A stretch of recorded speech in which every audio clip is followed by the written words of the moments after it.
We are live, episode 174, to talk about the House of Dragon series premiere, She-Hulk episode 2, MoviePass coming back. What is this, 2017? And of course, Pinocchio. So tune in for this episode.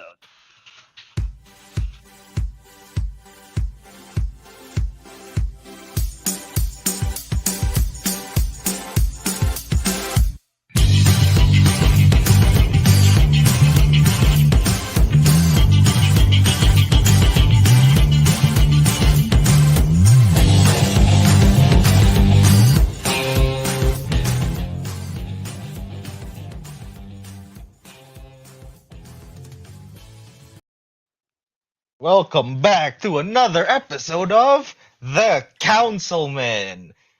Today, this is episode 174.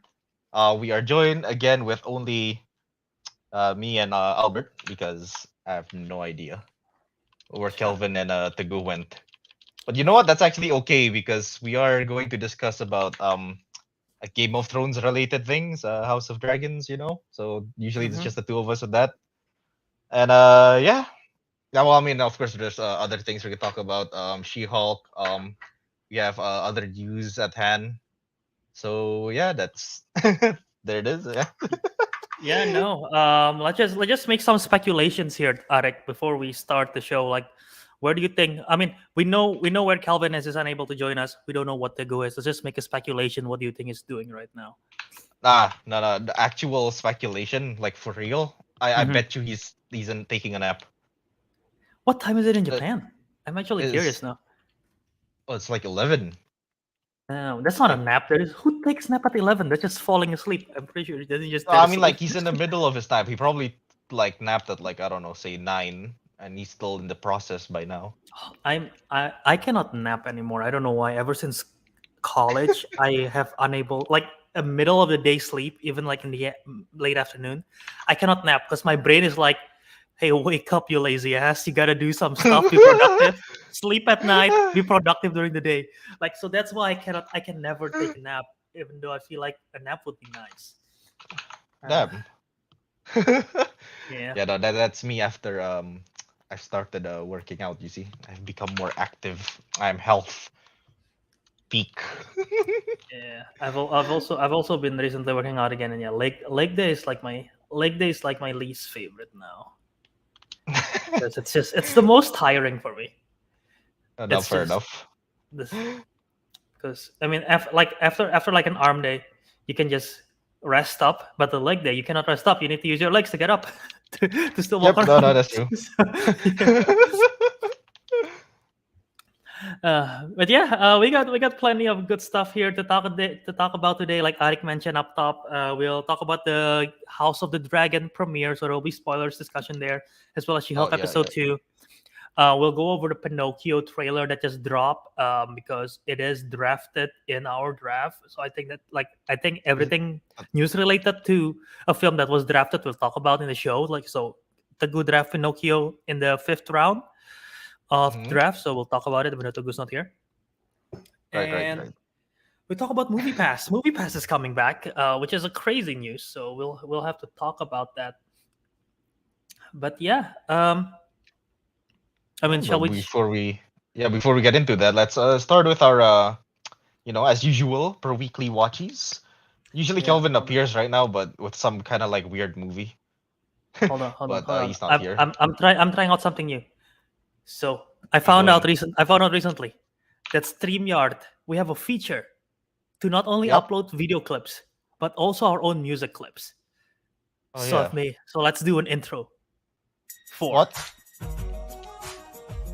this is the weekly watchies where we When? talk about the films we watch. I didn't plan the script at all. Well, maybe we should have But- came up with the script before the theme song. But you know what? I'm liking this. This is a work in progress. This is the weekly watchies where we watch weekly. So yeah. we're gonna Dude, I have love intro being. music. I Oh, just love it's being on- it's our on loop. viewers. Hold I on, bet I they gotta like the pause fact it. that we're planning this on the go.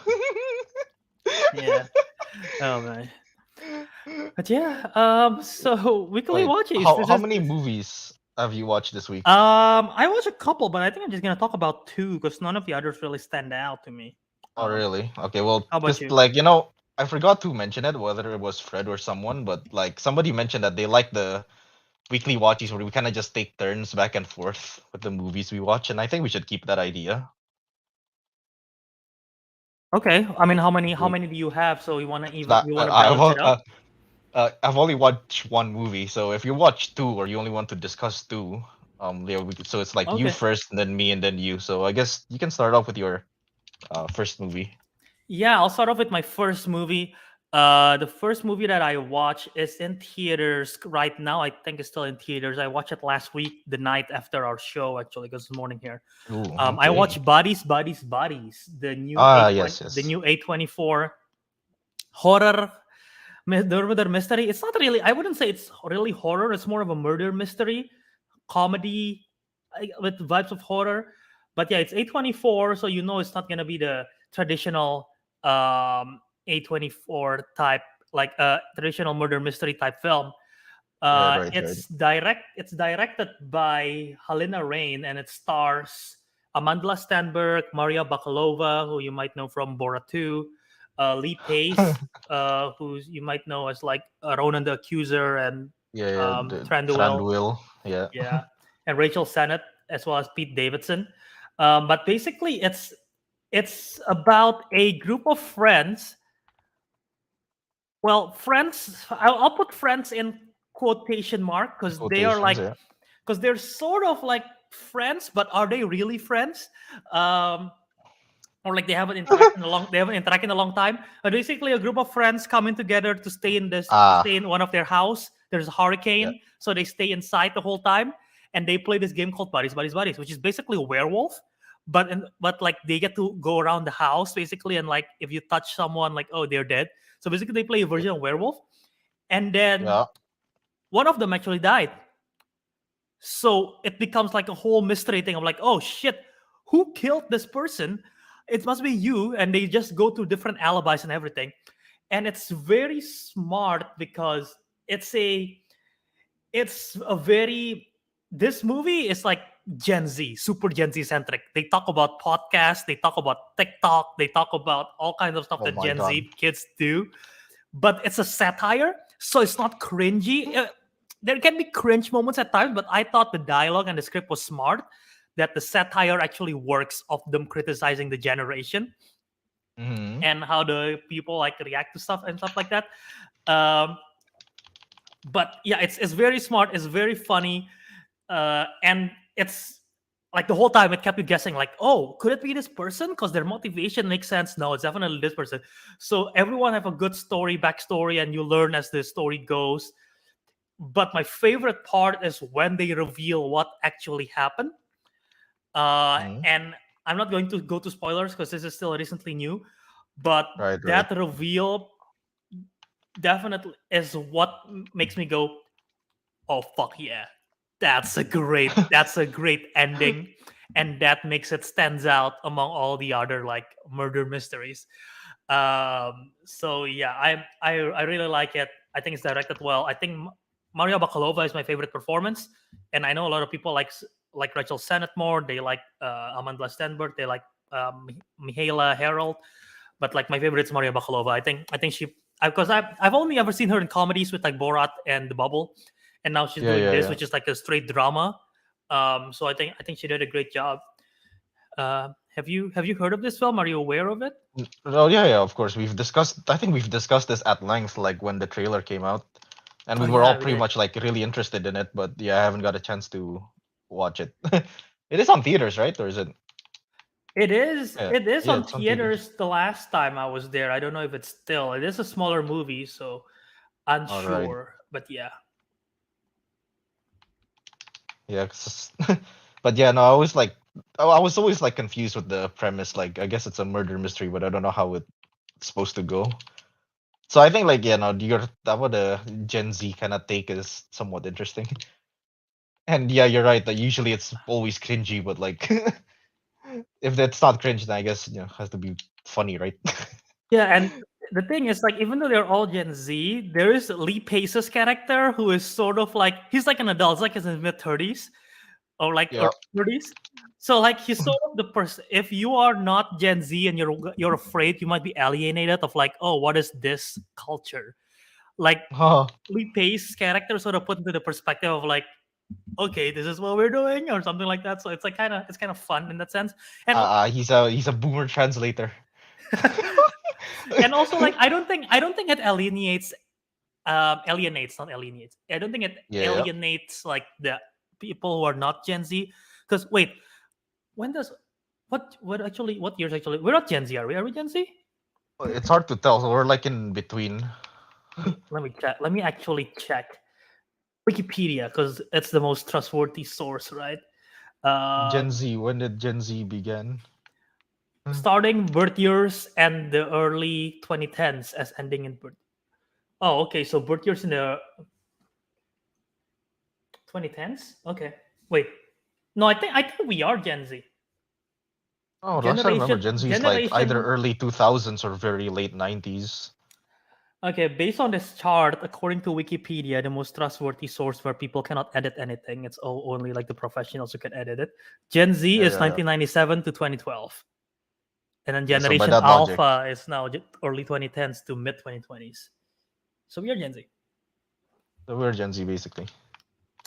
But yeah, it's really good. Are you interested in watching this? Oh yeah, definitely. But you know, it might be a while if I missed it on theaters.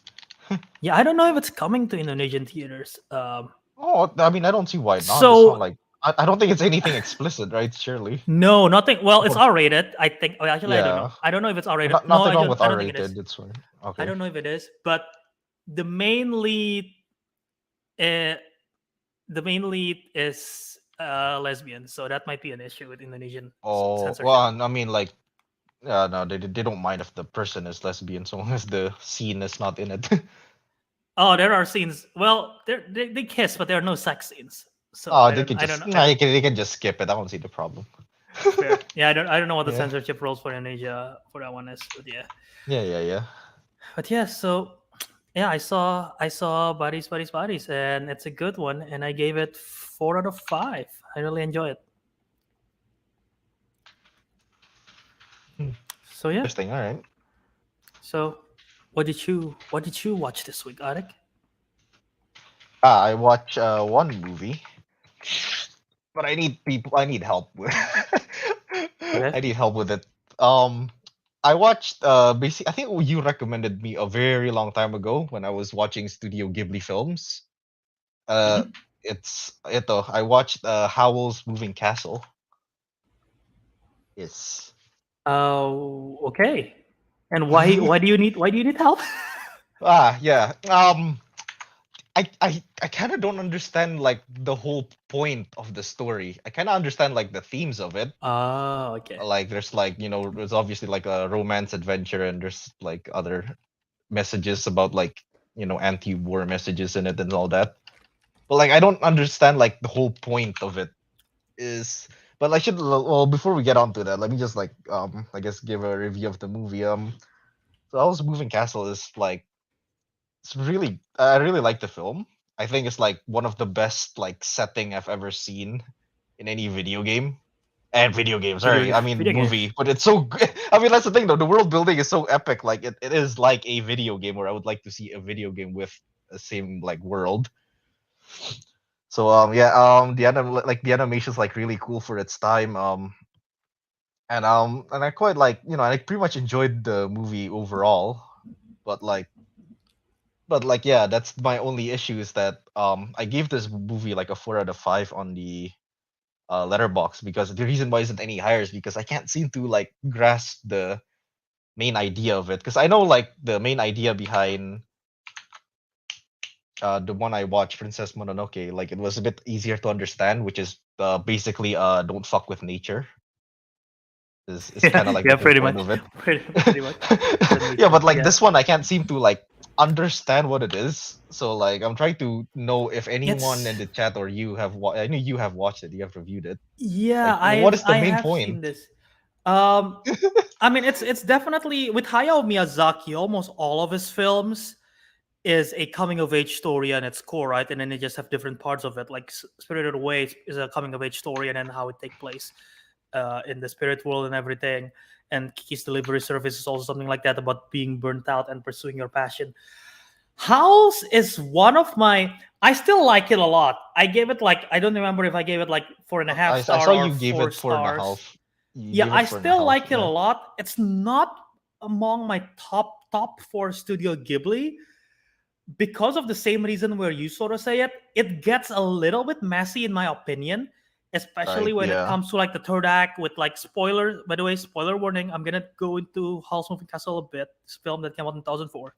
Um, the part where they like jump back in time and everything like that, and like what is Howl really? Where does it come from? They didn't really cover that. So like there are still parts that it's confusing to me, and I didn't really bother to look into it because I'm like, okay, I mean, it's a cool experience, and I enjoy. I love the music. The music is so good for that film. Yeah. But no, Yeah. I'm with you where it's like there are some parts that I don't fully understand. Um, what's it about? Maybe I'm just dumb. I don't know. Maybe I'm just way too well, ignorant. well, if you don't know, then that means we're both we're both I pretty mean, dumb. we can probably say like the lead character Sophie. Yeah. She's very kind, and she's like even Hmm. though she turned to an old hag, she's still like Yeah. very kind-hearted, and that's sort of like a moral of the story. Hey, be kind, like Cinderella, like the Cinderella tale. But aside Uh, from that, I, I searched in the wiki. It's basically like, oh, what is basically the right themes on in the the wiki? story is like, no, basically in the story, right, in the movie is like, how do I explain this? Like, she basically gets younger because the more she like falls in love with Howl. So so like the wiki just says like what is it? If you're truly in love, you never age. I'm like, I don't understand what that's supposed to mean, and I don't think that's kind of the main point of the story either. Yeah, I don't so know if that's the so yeah, case. like it's a bit confusing. It's like the problem is like they got amazing like artists and writers to make this movie, but their ideas are not formed properly. They just have great This ideas and shoved it in. this film is based on a book, right? I'm pretty sure Hayao Miyazaki Yeah, yeah. adapted this because yeah, It said because yeah based on a novel. I think the only Hayao Miyazaki film that's originally is Spirited Away. I think, but I'm trying to see if there is like the themes, pacifism. Okay, anti-war themes that makes sense because there's like a whole war going on in that Yeah, yeah. film, so the anti-war theme is a thing. Critique of modernity, the sequence. So, according to Wikipedia, like several other Miyazaki films, Howl's Moving Castle reflects the director's love of flying. Yeah, 100% because he loves flying. Like almost every film he directed have a sequence about flying. Yeah, The that's yeah, yeah. You're right. sequences in the film includes both several aircraft of inventive design as well as Howl's transforming into a bird, which is a very cool and creepy design. I will say It is. It Howl's is. design of birds is like kind of creepy The and harpy thing unsettling, is like what the fuck? It's so weird. especially when he's Yeah. bleeding. Right? I think there's a scene when he's bleeding, and it's like kind of like disturbing. Yeah, Um, yeah, yeah. Or when he's morphing back to human, it's like yeah. kind of creepy as well. Also, I love Calcifer. I think he's my favorite character from the whole film. Oh yeah, yeah. He's such a nice dude. Yeah, but yeah, I think the story. I think the themes of like compassion is a big thing, and like just the anti-war critic and military and destructiveness. I think that's a big criticism, and I think like a lot with Hayao Miyazaki. I think similar to Princess Mononoke and similar to Spirited Away. I think there is Hmm. always a theme of like modern modernism. I don't think that's a word. I don't know if it is, I'm pretty but sure it's like a word, yeah. he definitely likes to keep stuff traditional. With Right. like with Princess Mononoke, like oh the destruction of the forest, we gotta keep traditional, and like Spirited Yeah, yeah. Away, one of them is like one of the I think well, like one of the messages like the post-war Japan really changes Japan from the traditionalism of it. And I think there's sort of a commentary as well in House Moving Castle with that, if you think about it. Hmm. But yeah, maybe I'm stretching it, but that's sort of what I took away, I guess. Hmm. Okay, okay. But They just yeah, they just got way too serious. yeah, I know. Well, like it's kind of like my fault because, like I said, I'm still confused with the whole Fair. the main scope of it. The moral of this movie. But aside from that, honestly, Oh, that's fair. it's very fun. It's a very fun movie. That's to say, and even though I say the story is a bit confusing and all that, it's still interesting to some extent. And also, there's that meme as well. What is it? It's not easy being old. Oh, is that a meme? Like, yeah. It's like the caption is like when you hit 20 years old, it's not easy being old. I love. Oh Oh yeah, wait, yeah, if you yeah, really yeah. love this film, can you explain in the chat? I'll read it again.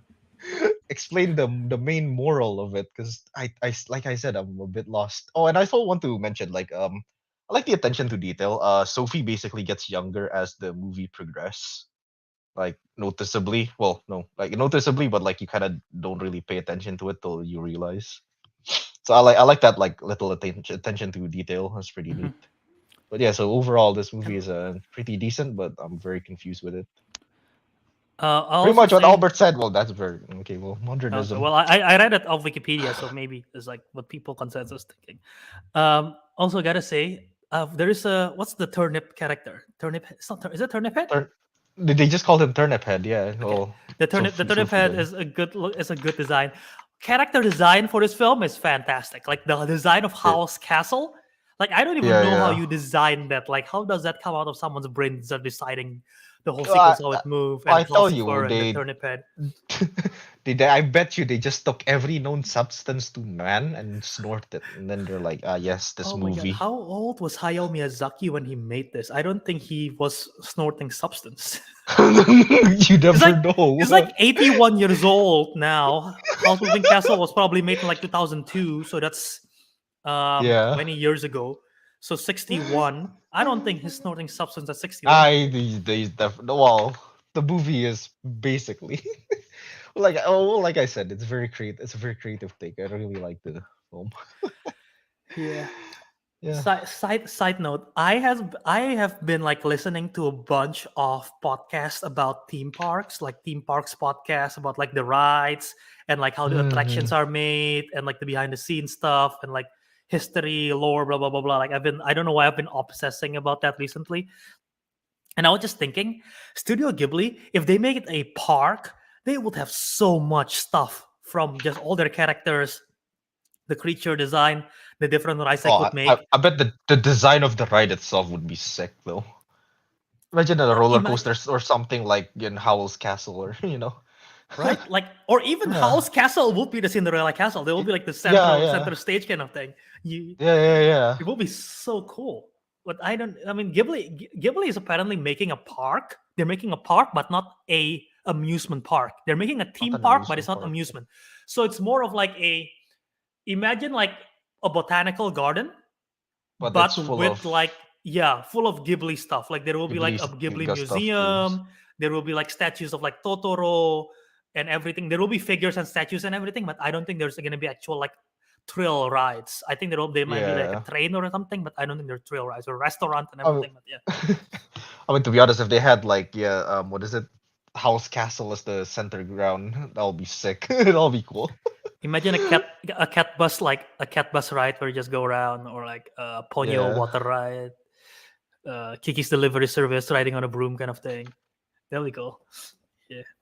Yeah, yeah. But yeah, Um, so how much are you giving House Moving Castle? so yeah, I'm afraid I'm still giving it a 4 out of 5, which is honestly kind of low because this movie is actually really good. It's just, like I said, I was very confused. Like, unless I have a rewatch or maybe watch a YouTube video explaining what it's all about. But yeah, I'm afraid I'm too stupid to give it a higher score, so it sits at 4 out of 5 on Letterbox.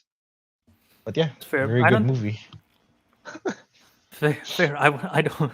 I don't think anyone is too stupid for any movie. I don't think. Unless you're Kelvin, then no, I'm just kidding. Uh, No, he just watched just kidding. stupid movies. A slight difference. Fair. I mean, his favorite movie is movie 43. You can tell from his taste from that. Actually, that's not Mm. his favorite. That's like his top four, I think. I don't know. I can never tell when he mentioned movie 43 is his top four favorite movies of all time. I don't know if he's joking or he's being for real. But yeah. Yeah, no, you never know. But yeah.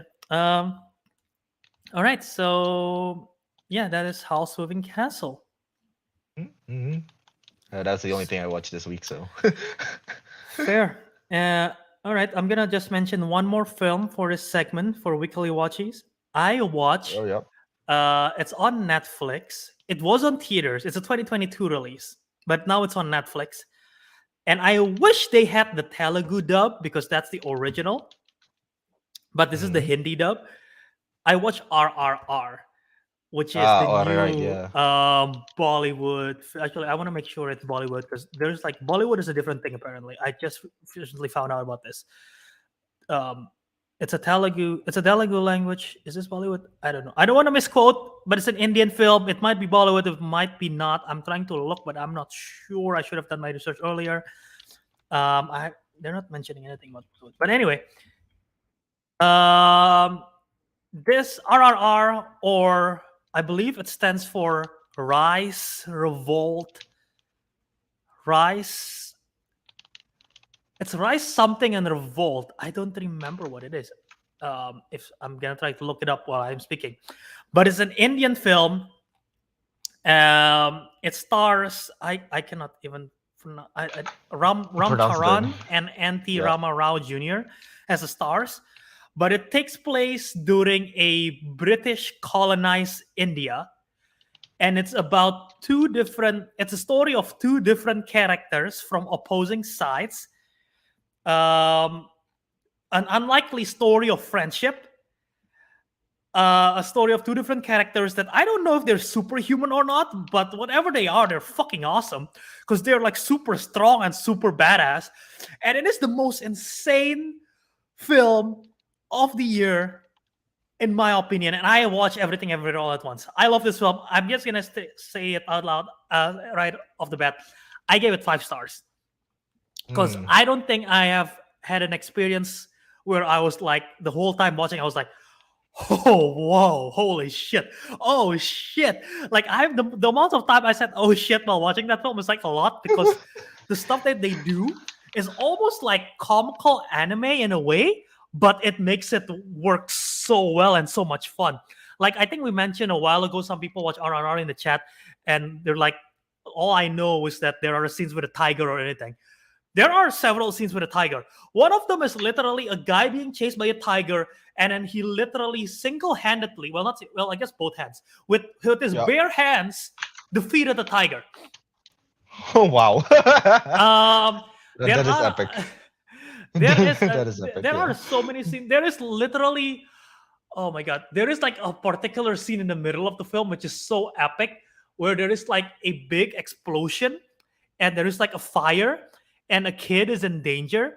So there is two guys that came to the rescue with a bunch of ropes, and they're just like swinging from ropes to ropes, trying to rescue the kid. And then they're like, like, oh, grab the kids and everything. I cannot describe it. I cannot explain it without not doing it justice. But it's so cool.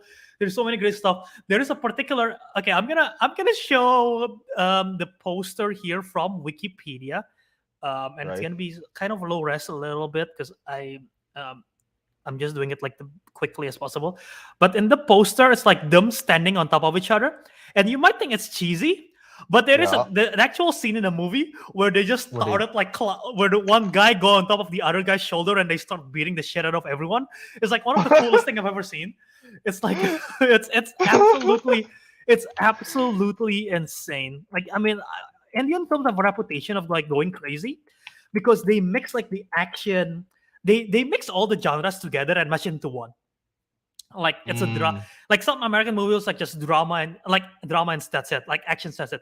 This is like a very intense action film, but the drama is just very very real. I'm actually invested on the characters and on top of the crazy action that they sort of don't have any limits for, which I love. And like there's also a musical sequence. There is a sequence in this film where they have, because you know Bollywood songs to dance and everything. Right. Yeah. There is Yeah. an Yeah. actual dance off in this film, And that might be like one of my top three scenes of the film because the dance off is so absolutely insane, and I was like, oh my god, this is like super awesome. And what makes it even more fun is that the dance off is between an Indian dude and a Mm. white British colonizer who's kind of a douchebag. And Oh so wow. like it's such a cool, like the white dude is like dancing like, oh, can you do the flamenco, can you do the waltz, the cha-cha, whatever. Like the guy is like showing off like, you're just a peasant, you don't belong here. And then suddenly the Indian dude is like, well, do you know how to do this? And he started dancing the shit out of it, and I was like, holy fuck. And then it's literally a dance off to the, it's not to the death, but basically until like couldn't stop dancing loses.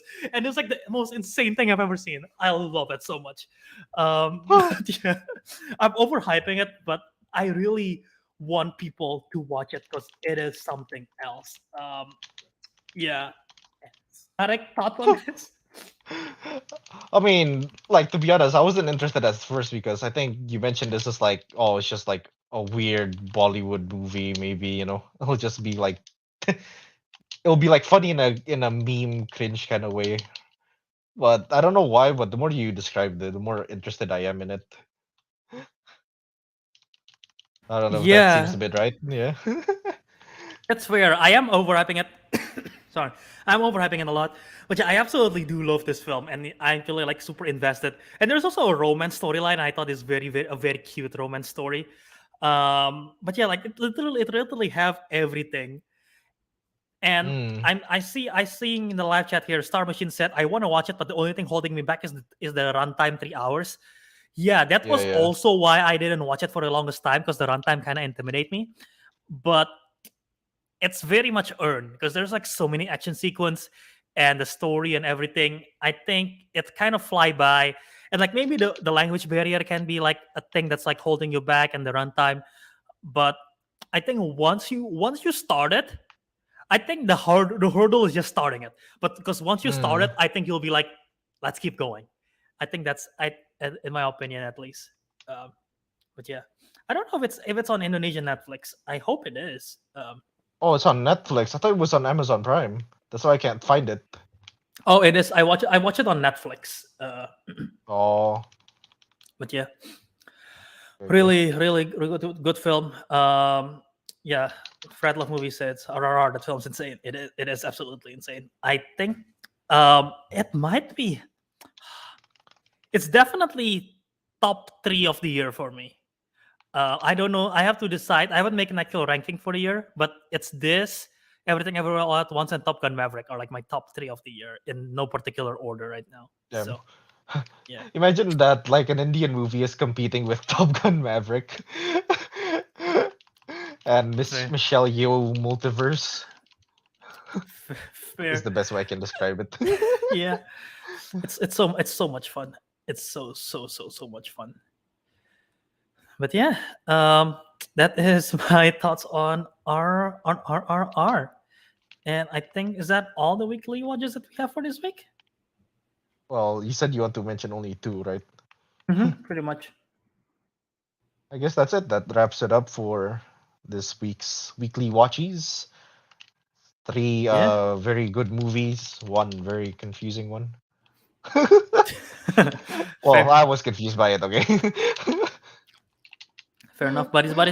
House Moving Castle, and RRR. And RRR. Three very different film. They're very different films, but Very different. they're all equally good, more or less. Yep. Well, RRR probably the best one. It's very different. I don't know how you even compare RRR with like House Moving Castle, but it's Yeah, that's true. I absolutely have a fun time. It's one of the most fun I've had watching a movie in a long time. Um, but yeah, before we move on to the next segment, I almost forgot up top. But yeah, follow us on social media. I forgot. Follow us on social media. It's Right, yeah. better late than That was never. what I was missing out. Better late than never. Councilmen Show at Twitter, Instagram, and Letterbox. Follow us there again. And if you want to see all these reviews and our ratings, follow the Letterbox at Councilmen Show. And as well as don't forget to subscribe and listen to us on audio podcast as well, because we have all of those available, the Councilmen. But yeah, anyway, let's move on to the news topic, shall we? Yes, we shall. All right, so the first topic of the day is Pinocchio trailer number 2 is released by Disney, Walt Disney Pictures. And this time we actually see the Pinocchio in live action. So we Yes. all both saw the trailer. So let me start with you, Ariq, because I need to grab water because I need my throat's drying. So Right. what did you think of the trailer for Pinocchio? So the trailer was oh, mind you, I've never watched the original Pinocchio, so I don't know how to like compare it to it. So but yeah, I thought the trailer was, fine, as most trailers go. It wasn't nothing special. Um I think a lot of, I don't know why, but like I think Pinocchio didn't look weird in my opinion. I'm not sure if people have been saying it's weird or not, but like I think he looks fine. Not as weird as I thought he would be in live action. If anything, the other animals like Jiminy Cricket or something, they look a bit stranger, but well, not bad, just a bit strange. Um, Overall, I don't actually understand the story of the whole Pinocchio thing. I'm not sure how if the I didn't like interpret the trailer very well or not. But regardless, I think yeah, I just think the trailer is like fine. It's not, I don't know. I didn't have any particular like or dislike to it. Yeah, I didn't know you've never seen the original Pinocchio. Oh I no, thought you have. no. That shouldn't be a surprise to be fair. I haven't. Um, yeah, that's fair. When I initially saw the still image of Pinocchio, because that's the first thing I saw is the Pinocchio still image of him doing like the jazz hands kind of thing in front of Yeah. Geppetto. I thought it looks kind of jarring, and trying to imagine that next to Tom Hanks Geppetto looked kind of jarring. But after watching the trailer and just like sort of sitting on it a little bit, I'm like, I think it looks kind of okay. I don't know what I would have done to change it because it could come off as really really creepy because I still remember I think the film is called The Adventures of Pinocchio or something like that. Oh, right. But Do you think it was one of the older ones and it looked like yeah, 1996, The Adventures of Pinocchio, and it scarred me when I was younger because I don't like the look of that Pinocchio at all. The Pinocchio I thought was very very creepy. But this one, they pretty much sort of like shot by shot of the design of the cartoon Pinocchio, and like right? they're just being very faithful to the original animated film. And I mean, I don't. It's I guess what I'm trying to say is it could have been way worse, right? Yeah, that's true. Yeah. No, because he doesn't look terrible here. A bit jarring, yeah, but it doesn't look bad. Yeah, like I mean, it's literally like I'm showing the pictures for the Yeah. for the audio listeners. Look, Like that's it the looks like animated the version, and original it's one. yeah, pretty Is that the, much is that the bad version one there? I'm not sure to the third row. this one. Yeah, Yeah. that's the Roberto Benini or the one that's kind of scared me. But yeah, It's this is kind the of, yeah. Jazz Hands Pinocchio. Okay, that picture doesn't do it justice because that picture looks like a uh, I don't even know how to describe it, like a little punk.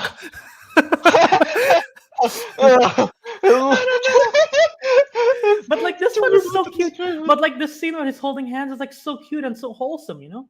Yeah, that So looks I don't know. fine. Yeah, that looks fine. This picture specifically. But I think seeing him next to Geppetto is a little bit jarring. I don't know. Do you agree with that? Jarring. Actually, okay, not that one, but like the one where the previous picture she pulled up. Hmm. Yeah, that one does look a bit odd. He I think looks like a I bit think it's the off with the color. I red. think it's the color palette or something. I'm not sure Yeah, something to do with the colors. Yeah, because or the Pinocchio looks textures so straight up. bright. Yeah. Looks bright and doesn't look real. I guess you know what I mean. The texture, like he's supposed to be made out of wood and all that, right? Doesn't look Yeah. wooden. It doesn't look very wooden. Yeah.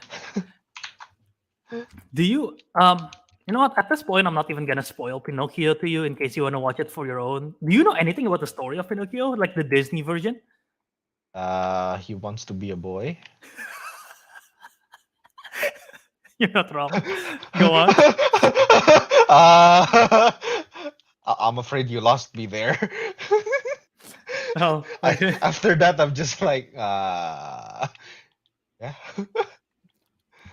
boy. Fair. I mean, it's yeah, pretty much it's about he wants to be a human boy and everything, but shit goes wrong. But yeah, I'm not at this point. I'm not gonna spoil it to you in case you wanna. I don't know if you're planning to watch the original first and then go to the live action, or you're just gonna be the live action gonna be your first experience of Pinocchio. Um, Oh, chances are, I think just the live action. I might not be bothered. Actually, no. You know what? No, no, no. Wait. It's on Disney Plus, surely, right? The original Pinocchio. the I'll be original able to Pinocchio watch it. is going to be on Disney Plus, and this one is also going to be on Disney Plus, on exclusively on Disney Plus. It's not going to theaters, which is kind of sad because I kind of wish I Oh, get it's to not see this going in to theater. theaters? What? No, it's a Disney Plus original. It's one of those films. I don't know what. I think they're doing. I based on my understanding, a lot of their live action remakes are gonna go to Disney Plus, Hmm. Okay. which is kind of dumb because they have Tom Hanks on this. Like this will Yeah, cash in money.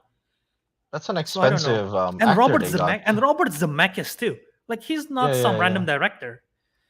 Back to the Future fame, Forrest Gump, and everything. So yeah, I don't get it. But yeah, it's coming to Disney Plus September.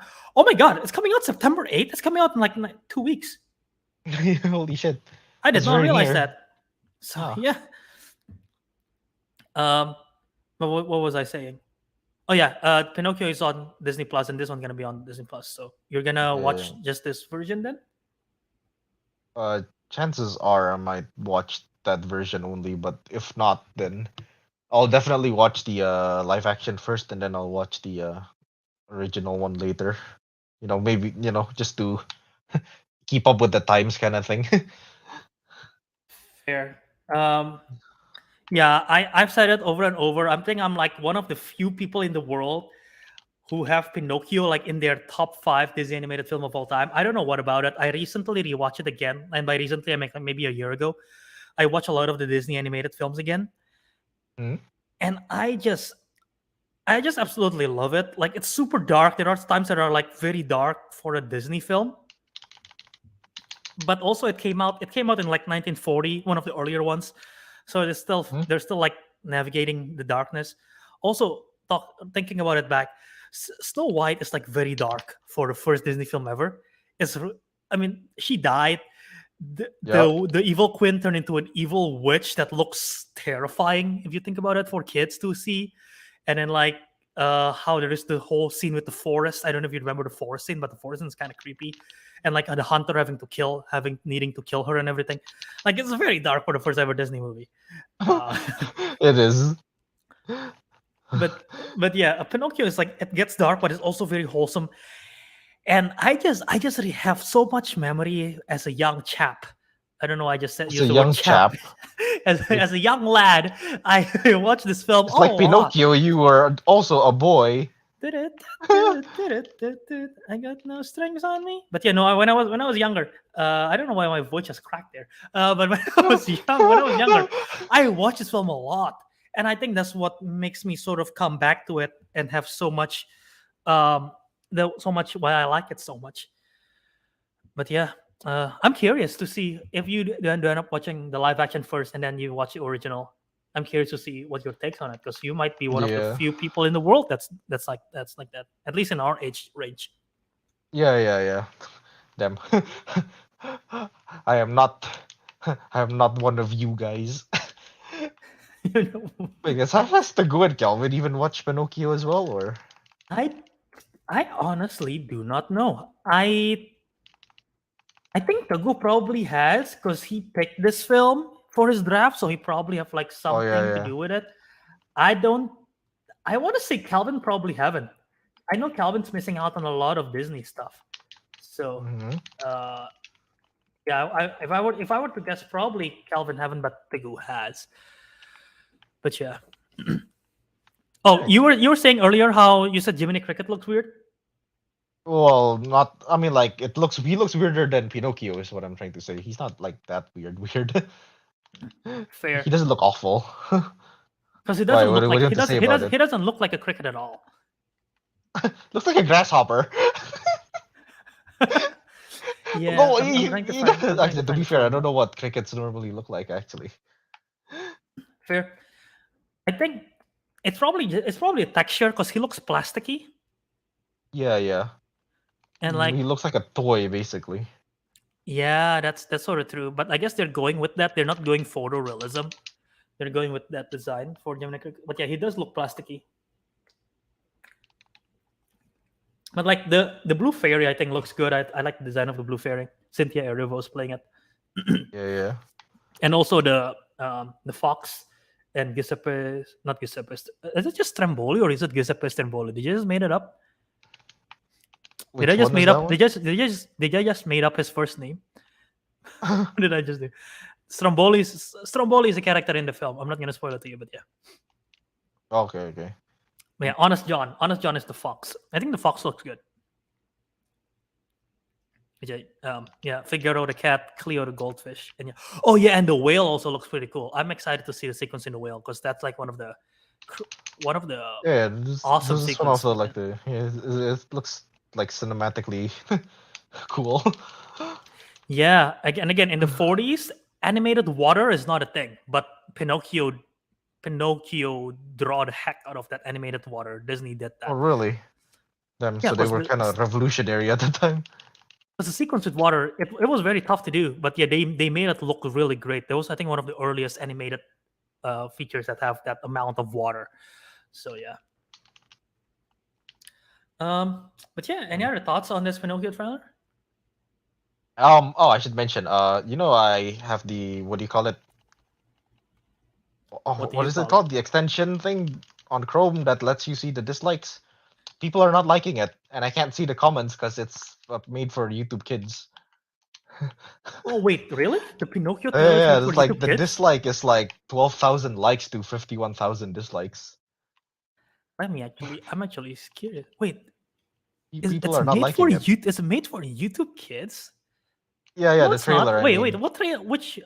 Wait, well, which? the one, you know what? The one I'm watching it on Oh, okay. So is so, this one is Walt Disney Studios channel, and yeah, yeah, 28,000 likes, 52,000 dislikes. Ooh. yeah. But I can see the comments, and a lot of them just doesn't like the CGI, I guess. Okay, well, Eh. to be fair, it's not actually the best CGI. Admittedly, I thought it could look, but I thought it looked worse. It could look worse, you know. Yeah, it definitely could look worse. I think they sort of made the right decision with taking it sort of the design of the actual uh, like original hand drawn style. They don't change much of it, and also it's a wooden boy. Like in reality, a wooden puppet walking around would be fucking terrifying. So I think like they sort of they sort of did the best they can do there. Am I wrong?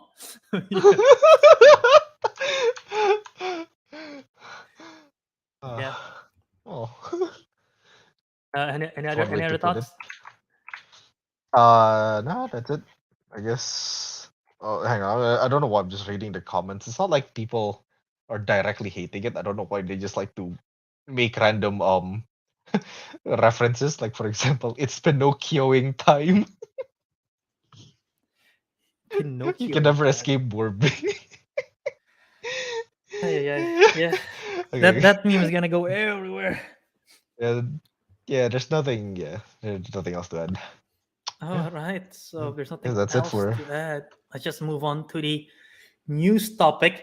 From a wooden boy not returning, from a wooden boy coming to live action Yeah. from the animated form, something else is coming back in the fall of 2020, and that's MoviePass.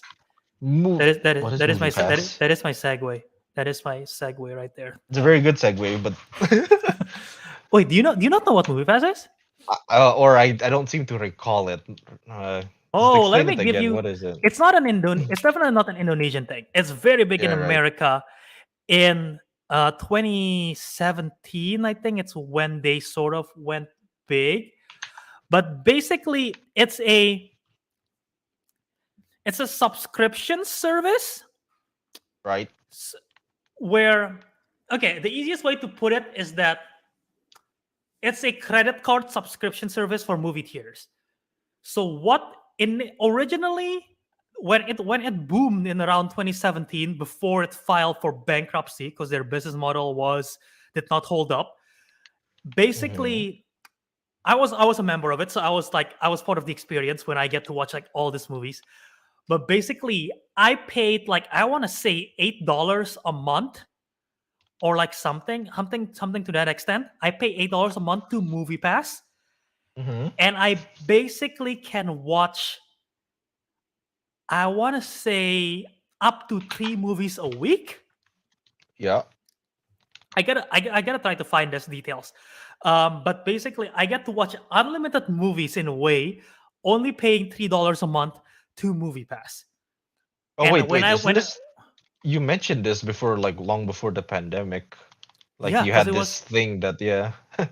That is that what it is? That's what MoviePass is, where you can just watch movies. You know, you pay a certain amount, like a subscription, and then like yeah, it's I for the pay I theater, right? pay I pay a certain amount per month, or I can do an annual payment. And Yeah. basically, I get to watch almost in a way almost unlimited movies in the movie theater, and it apply for AMC, Regal. In my back in Purdue, West Lafayette, there was a Goodrich quality cinema. Yeah. Um, but yeah, basically any cinema on the US, mainly US, I think, because there's a US brand. Any cinema, I get to go there and I'll just be like, "Hey, what are you watching today?" I am watching what's the 2018 movie? I'm watching Tomb Raider. Okay, how are you gonna pay? I got Movie Pass. Cool. Let me scan that. Doot. Go ahead. I don't have to pay anymore because Movie Pass. Their business model was okay. You pay us that certain amount, we'll cover the rest for you. And their initial logic was, some people are like you, Albert, where you are a psycho. You watch like 5 movies a week in the theater, something like that. So we might lose Yeah. money. We might lose money from you. But there are also some people who probably is like Teguh, and is like he's probably only gonna watch 1 movie a month. So we're probably gonna benefit from that because he's paying us an excessive amount of money, but we're also like we still have the leftover the amount that. Do you understand what I'm trying to say? Like there are several Yeah. Yeah. people who Yeah. only Yeah. watch like once a month or like even once every 3 months. So and they're still on the subscription service. They forget to cancel, so they still gain the money. But it's if you think about it, that is not a very smart business model Mm-hmm. because you're probably gonna be more of the time. There are more people like me that are aware about MoviePass and they're gonna do it, and so you're gonna absolutely lose money because they're basically paying the theaters for my ticket because I only have to pay $7 a month or something like that, and if I'm watching like 3 movies a month, that's probably like 20, 30 something dollars. So they're paying for the remainder like $20 because I'm only Mm-hmm. paying $7. So they're paying that amount to cinema. So it's like it's not holding up, and yeah, eventually I believe, yeah, on September 14, 2019, MoviePass shut down, and Mm-hmm. they filed for bankruptcy. Wait. Wait. When did they shut down? 2019. 20. All right. Just before the pandemic, right? I mean, on the beginning of it, at least. Yeah, they basically bankrupt, Mm-hmm. and then recently, I think 2021 or early 2022, it got acquired. The company got acquired, and now they're starting back up. And this is the news that's coming out. They're gonna do the new launch is that they're gonna relaunch with a new pricing model that are tiered from $10, $20 to $30 option, varying on the different market around the US. And right now, if you want to be part of MoviePass, there is a wait list with a limited number of users for their beta model to be launched Mm. across the country. But yeah, I talk a lot just now, so just thoughts on their business model, thoughts on them filing for bankruptcy, and thoughts on them coming back now with this new model. Mm, wait, what was the main difference between the old and new model? So Because the original model, when yeah. they file for bankruptcy, I believe it's like $7.95. So $8. You pay $8 a month, and you get to Mm, watch. I'm trying to find what exactly was there. That's $8 a month, and you get to watch. Oh, okay, yeah. When it first went viral, 2017, it was you get to watch one film a day, and you just have to pay $8 a month. mm, That's how extreme it got. One yeah, film a yeah. day, $8 a month, and then eventually they decreased the Ooh. price and everything. But yeah, now the new model, they didn't say how many films you get to watch, but the pricing range is gonna be 10, 20 to $30 depending on the market. I'm assuming like if you're in New York or LA, it'll be $30 Mhm. for you. And this is probably gonna apply to all cinemas as well. Um, but yeah, uh, thoughts on that. Well, I guess it's a bit better than the $8 a month. I mean, no, is it $8 a month for one movie? But yeah, I don't know what to say, dude. We don't have. I'm trying to figure out like if we have anything similar in Indonesia, but I don't. I don't think there is to make a clear comparison of it. Um, I don't think What? I don't think Are you trying to so. remember if there was? Hmm? The closest thing, but I don't think Indonesia have this because like I have like a theater by theater subscription service like AMC A list, like AMC yeah, like AMC. I don't think like 20 XXI or like Blitz Megaplex have a thing of like, oh, you pay this certain amount per month and you get unlimited movies in our Yep. theaters. I don't think they have that, right? Hmm. No, no, they don't have that. That's All specific to we their have is theaters. yeah. No, all we have is just a more convenient way of like uh buying tickets. That's it. Yeah. Just the online ticket thing. Yeah. No. Huh. But yeah, just Well, just from just from your perspective, what do you think just I guess how do you think this is gonna go, the relaunch of MoviePass? it's going to go well because like people are already returning to cinemas. As far as I know, the pandemic is practically over in America. Like nobody like cares about it too much anymore, right? Surely. See, in America, yeah, very much. Yeah, yeah, yeah. I mean, Indonesia, it's a bit like nobody really cares about it, but you still have to follow some rules. But like, yeah, no, that's going to succeed. I mean, like it was. It, I mean, the pandemic was the biggest factor to their downfall, was it not? Or was it like just their terrible No, pricing as well? no. They Is it were not? absolutely bankrupt. They. I'm trying to find the exact value because I believe they have the exact value, but they absolutely lost so much money. Um, because again, I think it's like on July 2, blah blah blah. Analytics filed to raise 1.2 billion to keep MoviePass solvent. Oh wow. Yeah, they were forced to borrow like 5 million. They were losing absolute amount of money because again, like I said, their business model was like you pay a certain amount, we'll cover the rest.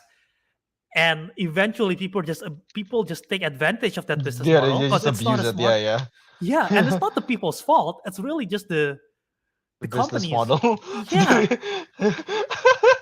So they had to file bankruptcy. It has nothing to do because it's pre-pandemic.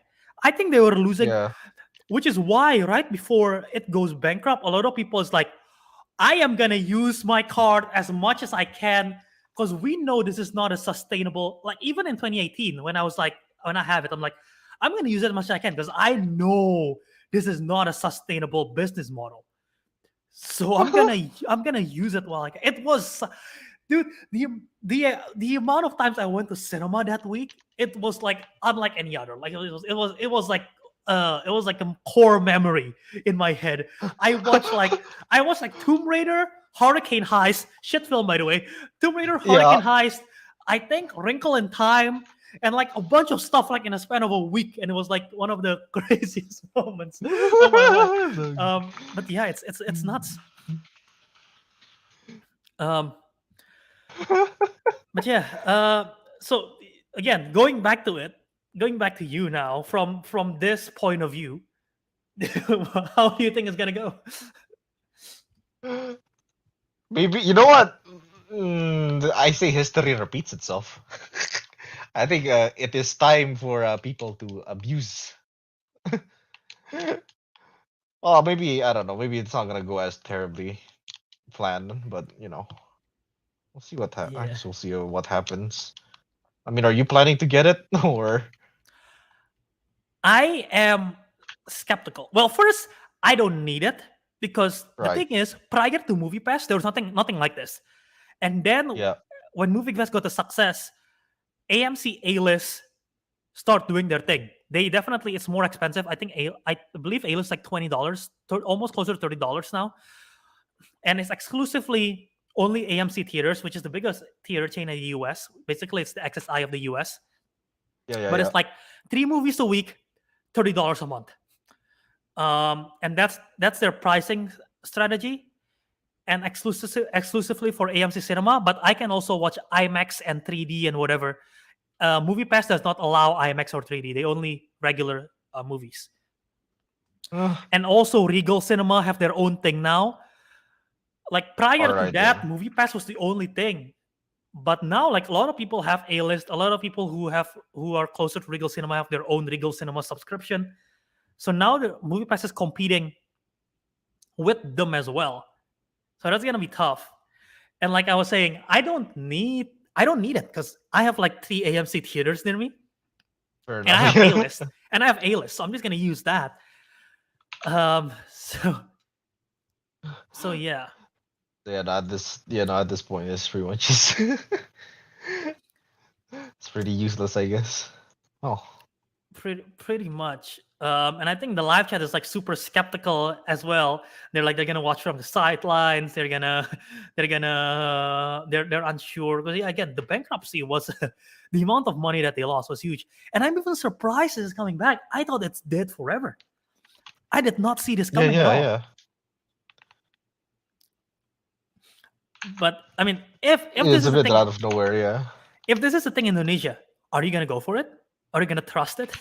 You're gonna go for it? Like I mean, pay? well, you say go for it, yeah. I mean, yeah, obviously as a trial, right? I wanted to know like So like how good it is. let's say the pricing range is like $10, $20, $30, so like 100,000 rupiah, 200,000 rupiah, 300,000 rupiah a month, depending Mm, on where you are. So if you're Bogor, Jakarta, I'm gonna guess that's on the on $30 the lower range. end. So well, It are? probably Oh. pricier end. I'm guessing. Well, Bogor maybe. Jakarta. I'm I'm guessing. pretty sure I'm guessing. Jakarta's like the 30-ish and Bogar's Yeah, from like the let's just say 20-ish. The 200, I mean. let's So. just say you're paying $300 a month for one movie. You get to watch one movie a day maximum. Mhm. You can watch one movie a day maximum. You have to pay $300 a month. Are you gonna go for it? Yes or no? $300 a month. Fuck no. $300 a month is Albert, $300 a month itu 3 jutaan, ber. Gak bisa, ber. Indonesians wouldn't Oh, pay 300 not $300, 300,000 rupiah, 300,000 rupiah a 300,000 month. 300,000 rupiah is still even no, that's still okay, even that sounds more reasonable. That's basically about like 20-ish dollars for American viewers. Also, yeah, you know what? To be fair, probably it's not gonna be that expensive because how much is a ticket in Indonesia right now for a movie ticket? At most on a weekend is 50,000, 50 to 60. So if it is 300,000, then you have to watch 6 movies a month to break even, right? Yeah. Yeah, that's kind of a lot compared to America, I guess. So the pricing probably wouldn't be 300 if we're trying to convert to Indonesia, because in America, like one ticket is like actually I'm gonna check right now, but I'm pretty sure it's like closer to the tens, like 16 or something. Yeah. Like I think I it's know like 12 movie to tickets $16. So the fact that yeah. I'm paying like $30 a month, I just need to watch 2 movies to break even. Break even, yeah. So if we do that, the equivalent for Indonesia, 100,000 rupiah a month, say. Yeah, 100,000 rupiah a month, then 100,000 rupiah a month to watch like free movies is like one Yeah, free movie a day. That's not bad. No, that's very good. right. Unless wait, unless nothing is interesting coming out on the week, then yeah, it is quite a big waste. Right, but still, Ah, it's a month, so it's like you get to oh, you that's true. like beginning of the month and end of the month, and then you already break even. That's it, pretty much. So, Yeah, actually. Okay, so maybe yeah, like yeah, if the prices are like that in Indonesia, I will actually give it a try. When I say I would give it a try, I mean I would let my sister buy that shit and then I'll just use it myself. use the card. Yeah. Yeah, Okay, I'm 100,000 is not much. Yeah, if it's like 300,000, it's yeah, yeah. Again, yeah. We'll have to see. Again, I'm gonna watch from the sidelines because I have AMC. But yeah, this is their beta launch is gonna be coming out in Labor Day, which is in a week time. It's literally the yeah. first week of September.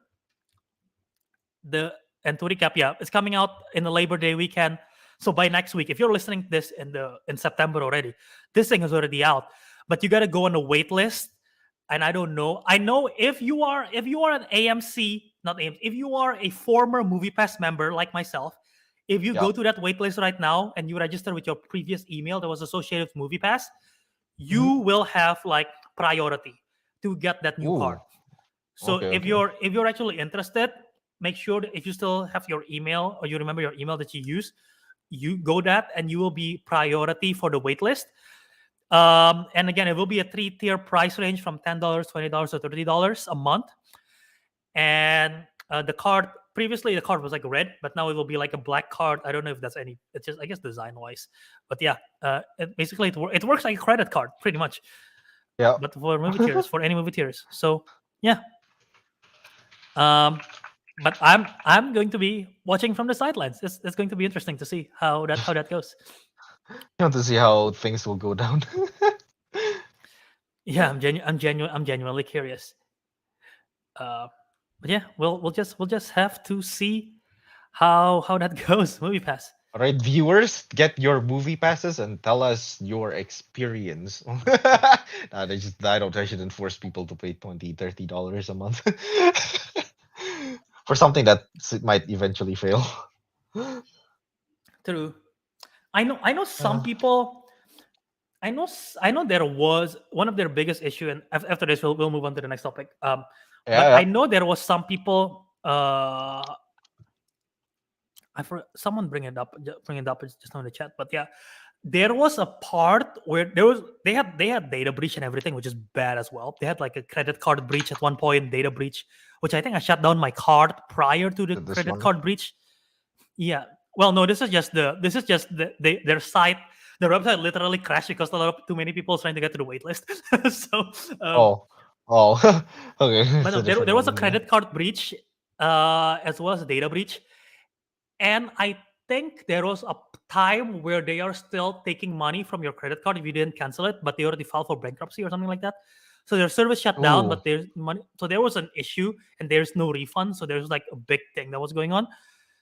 But I think there was like, aside from the bankruptcy, there was like the other big controversy coming from them. But yeah, so we'll have to see what happened to this movie pass coming back. Crazy, crazy stuff.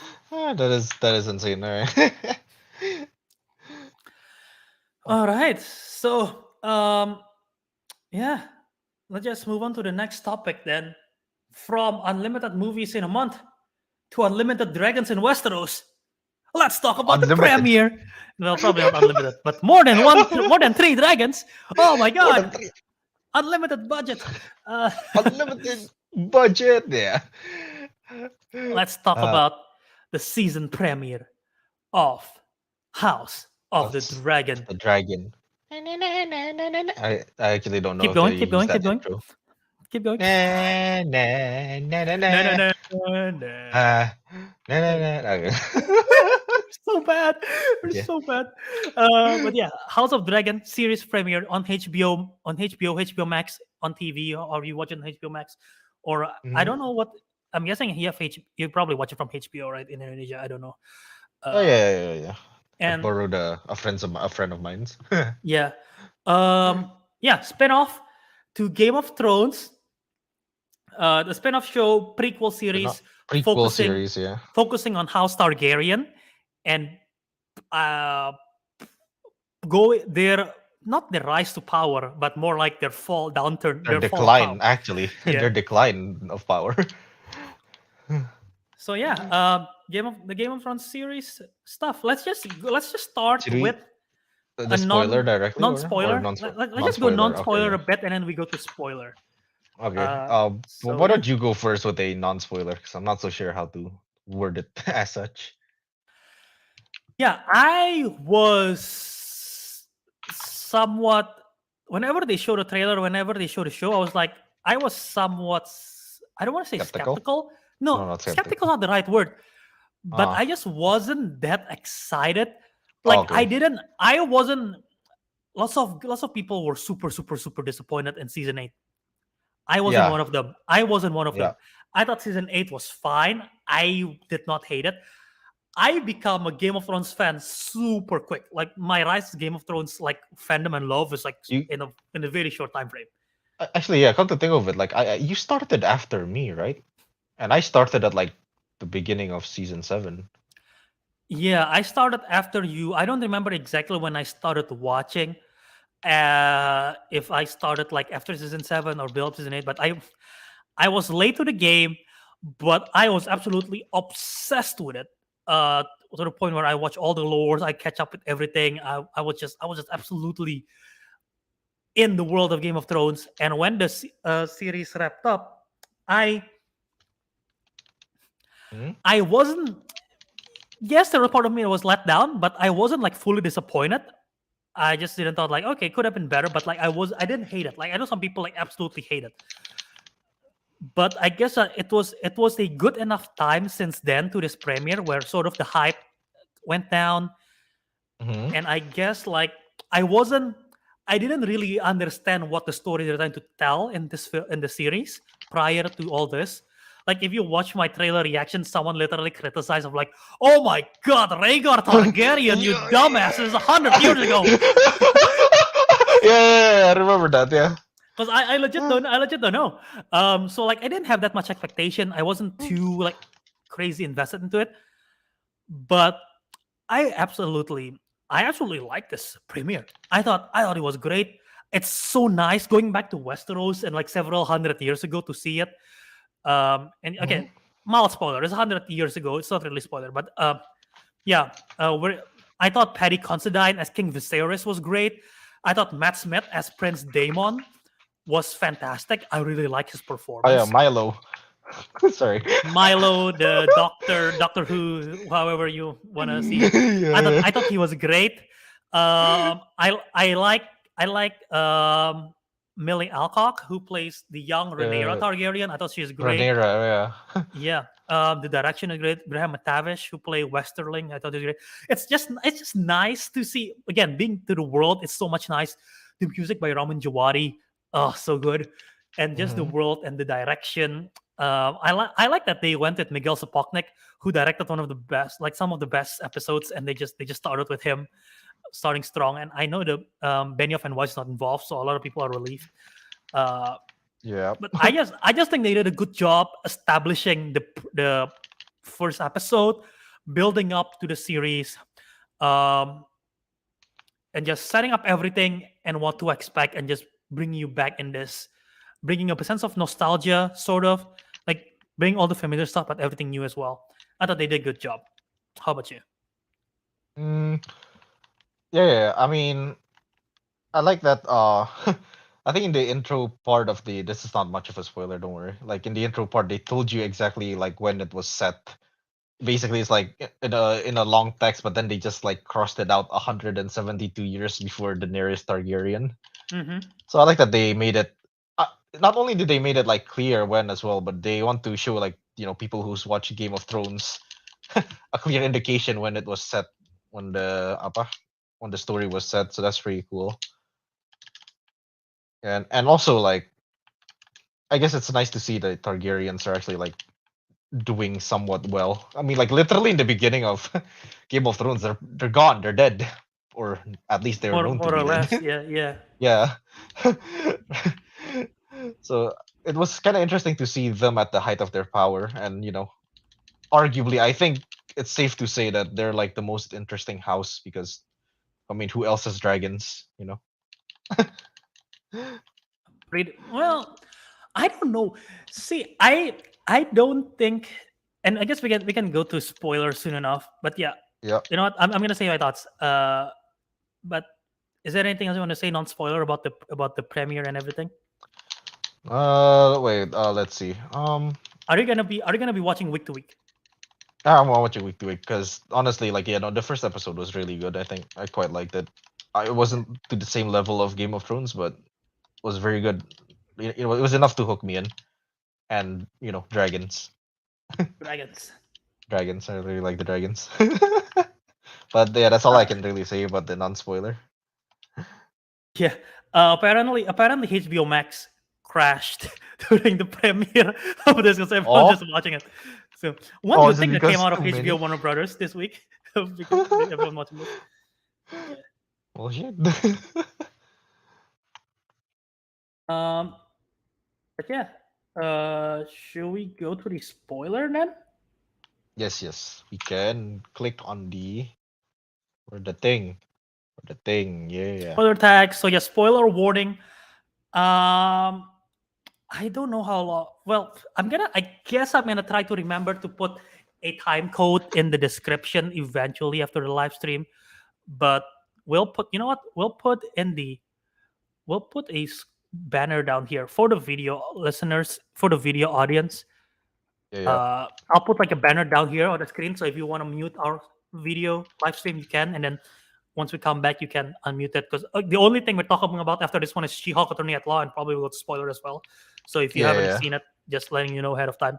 But yeah, let's go to spoiler discussion of this one. Right. So Sorry. let's see, how do I start this out? Okay, so yes, I thought the starting was quite interesting because we basically get to see what is it? I think it's an old setting from the previous Game of Thrones as well, Harren Hall, where they're electing like a new king or queen. Yeah. Mhm. So yeah, I mean, I like I don't know. I thought it was kind of fresh to see other Targaryens apart from Daenerys and her like brother who died in season one. Spoiler. Also, his name is also 10 years ago. Viserys, right? Yeah. Also Viserys. Yeah, no. There's the thing about Targaryens; they're not very creative with their names. That's why there's like 7 Aegons. Yeah, there's so many Aegons and so many Viserys and yeah, and everything. Yeah, so yeah, they're not creative with their names, but you know what? Their names are pretty cool, so allow it. But yeah, so basically I like that we kind of get unlike Game of Thrones, okay, you know what? No, I wouldn't say it's better, but like they basically kind of just tell you like the premise of what's going on. Like they mention it in a narration, like the House Targaryen is like on a decline, and and there was like this conflict between who was supposed to be the ruler of the Seven Kingdoms, kind of thing. Mhm. So yeah, I quite like the premise behind that. And as we know, what happens in Game of Thrones when somebody is like, "Oh, I wanted to be king. No, I wanted to be king." It usually ends in a bloodbath. I'm pretty sure it's no different here, but at least it will be an exciting bloodbath. Yeah, and obviously like dragons is a big thing, right? But like honestly, one of my favorite thing about the Game of Thrones series is the politics. Yeah, it's the That's what politics. Yeah, and the world building and the politics and the power struggle, the power dynamic, people wanting to have power. And I love that they don't shy away from that and they directly jump into it about like because literally like you say the Harrenhal thing, it's about Viserys becomes king. He's yeah. no he, well yeah he's the next heir. Even Next though area. there is What her Princess name was? Rhaenys Targaryen, who Rhaenys. is Yeah, the queen who never was. Even though she is the next, like in terms of like who's next in line, she's supposed to be it. But Targaryen have a thing of like they skipping the females, right? They say Yeah, the yeah. I women mean, that's in just there. like monarchy in general. It's always a king. Women have no rights, kind of. Right, They and then have like a different mindset. yeah, and then at the end of this episode, directly we already jumping ahead here. Like the Rhaenyra is being put into the air, so like that power thing is already super interesting. Like the whole time Viserys wanted the son to sort of do it because he's afraid of Daemon taking over, and like because he's a bad dude. But Yeah, like yeah, just the yeah, whole idea of it, and even you can tell from like Otto Hightower sort of one power, and we're gonna talk about it of him like sort of sending his daughter very uncomfortably to like seduce Viserys, comfort him. yeah, yeah, Um, yeah. but like you can tell even in that was it is it the council or whatever like the Oh, table thing the small council, the ones small that help count. the. Yeah, yeah, Yeah, you can tell like all of them in a way sort of want the power for himself as well. So I like yeah, that a lot. yeah. Um, Huh. but I was about to say you mentioned earlier how Targaryen is one of the cooler families.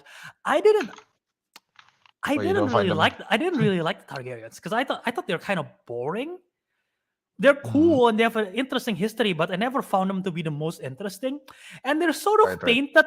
They have at least in Game of Thrones, they're sort of painted as like the bad family. As the main, They're as the like the main bad Slytherin. guys. Yeah, They're like the Slytherin yeah, of yeah, the Game of Thrones kind of thing. So it's yeah, yeah, interesting that yeah. they decide to make a spin-off show based on this. And I get it, that's probably because of the dragon aspect of it. And Mhm. even so, picking this particular storyline of like the fall of power instead of the rise of power of like Aegon, the first Aegon, and like how he conquered Westeros, which I think could be an interesting story of its own. But they decided to pick I how the downfall of it to what ever happened in Game of Thrones is an interesting choice. actually, I would like to mention that if they were to try to what is it, show the rise of House Targaryen, or maybe their time before, before they moved to Westeros. I tell you, dude, that budget has to be in the billions. There's Oh, like, too many imagine that. dragons. Imagine like an entire metropolis, like a gigantic city filled with dragons flying around everywhere. Huh. Like, so imagine like a city three, four times the size of King's Landing, but with dragons flying around. Not Yeah, yeah, I guess not only that, but like this series, I'm guessing a lot of them is probably gonna. I mentioned to you like off call, but like probably gonna take place in King's Landing, and you said in yeah. Dragons. Well, I'm blanking on the name. Dragonstone. Dragonstone Dragons. mostly probably, Yeah. but like if conquering Westeros, they have to go to like throughout the whole Westeros because Yeah, whole there Westeros. is a battle There's with like Dorne as well Essos. and everything, Yeah, and Essos, Essos too. Dorne here. Yeah, there's Yeah, so they have many a things lot to of budget. film. Yeah, Like, no money in the world can, well, fair. unless you're owned by That's Disney or probably why something. they picked this. Yeah, and to be fair, like, this is more close to, what do you call it? Like the Game of Thrones storyline, because Mhm. like obviously, like, House Targaryen has practically like fallen ever since they lost like their dragons and everything. They even made that very clear. Like, what is it? There's that one dialogue with Rhaenys and Viserys Mhm. where like he's mentioned like what's the difference between like Targaryens and like other people, and they're basically saying, right, like Targaryens are Yeah, closer I to love that. gods because of their dragons, otherwise they're just normal people. Like, it's kind of I foreshadowing Game of Thrones in a way, even though it already happened. I, yeah, I really like Yeah. that too because like uh it's really like I think Daenerys also said that like a while in the series or something like that. And it's sort Mhm. of like yeah, Targaryens in Essos, they are nothing special because there are lots of strong families with dragons as well. But they come to There were, yeah. Westeros. They come to Westeros and they are really special because they have the dragons. So Yeah. yeah, I it's like interesting. Yeah, yeah. Well, actually, here, if you want the full like lore that I read, at least, no, not read, watched, it's like there was basically, Valyria. It's full of like houses, just like Westeros is, but they all have dragons, all those houses. And Targaryens were Mhm. arguably like one of the weaker ones, but they were Yeah, also the exactly. yeah, but they were also the first to leave, right? Because they can foresee like the doom of Valyria, like the whole nation was basically hit by a volcano. Everyone, so all the houses are Mhm. gone, so now they're the only ones with dragons. So yeah, that's pretty.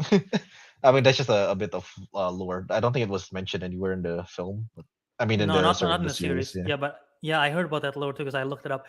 And like the idea of like prophecy as well and like foreshadowing is like I think gonna be big in the series because Viserys mentioned how there was a that the reason they go to Westeros is because they showed a volcano and they also saw like the dream of like winter, eternal winter, Oh yeah, yeah. um, The like which the is end of basically man the is end of like Game of it comes Thrones, with a winter. Yeah.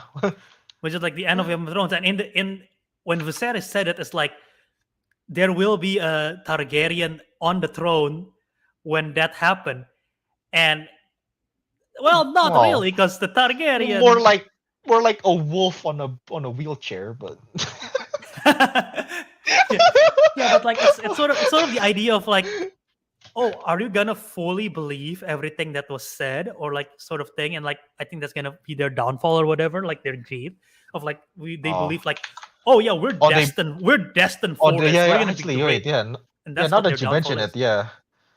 Yeah, no, that's what. Now that you mentioned it, like, yeah, they keep like believing in visions and all that. And to be honest, they had the right to because as I just mentioned about their history, they were saved because of visions.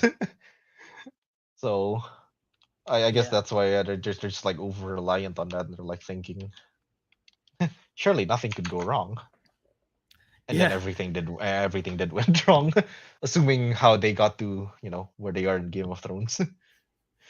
yeah. That's true.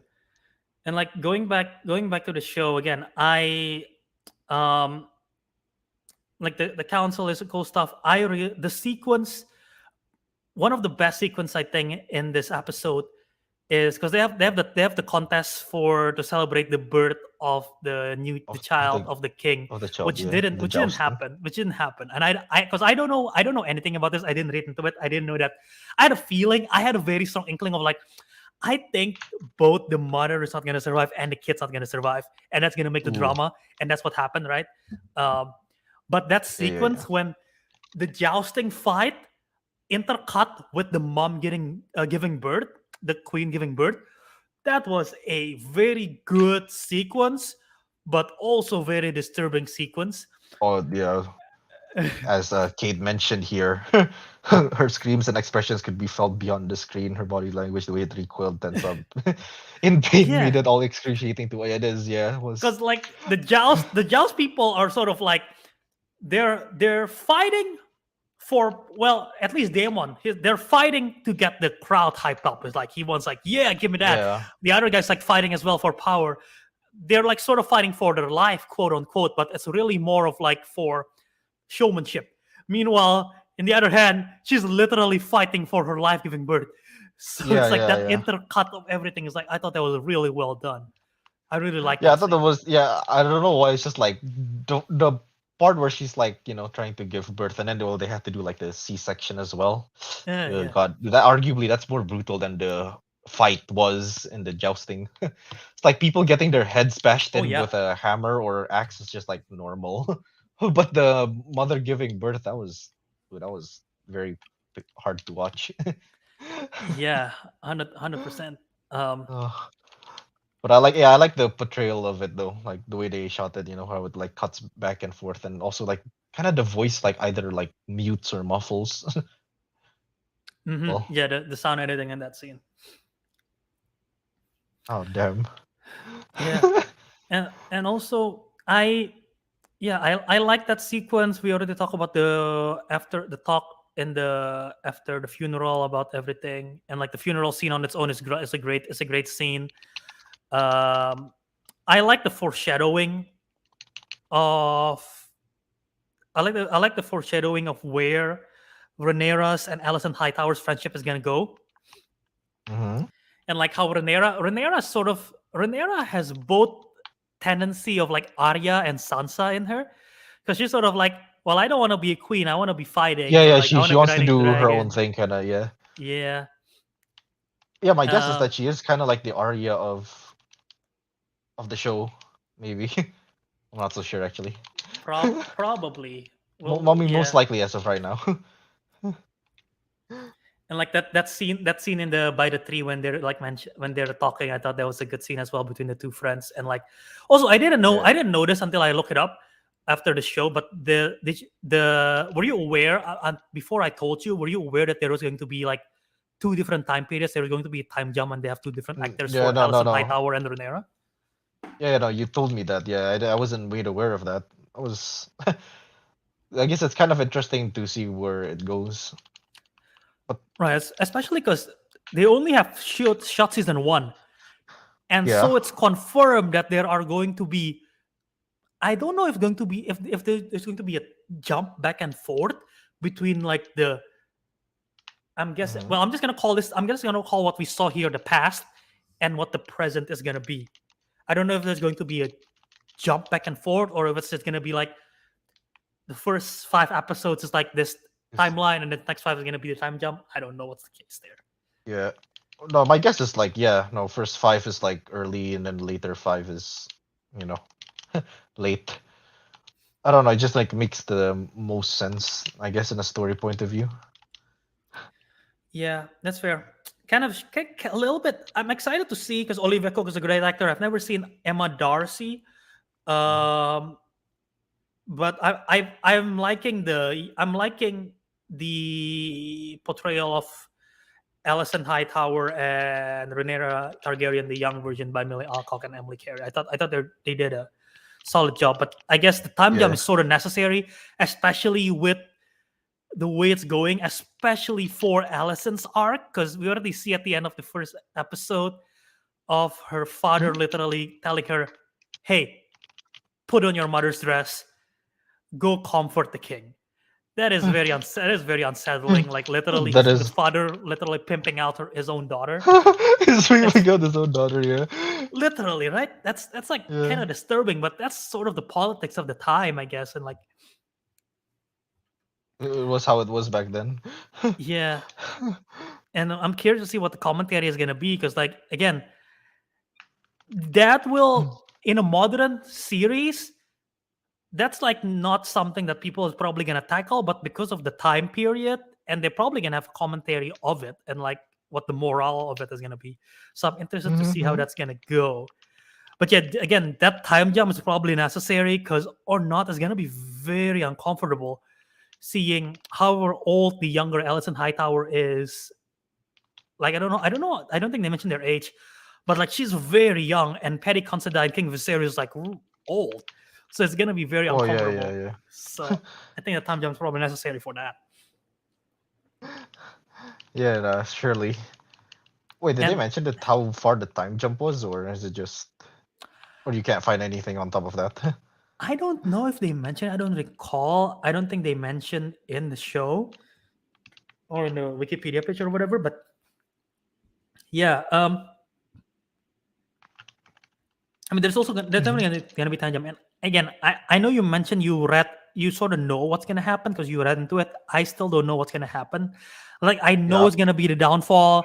I know that there's going to be the battle of like the dance of the dragons, which honestly yeah, yeah, yeah. they should have named the series Dance of the Dragons. That sounds so cool. That sounds so much cooler than Well, House of the Dragon. yeah. I mean, to be fair though, like Game of Thrones is the book is a Song of Ice and Fire, so I Yeah, guess they don't fair, want to name the show the exact same.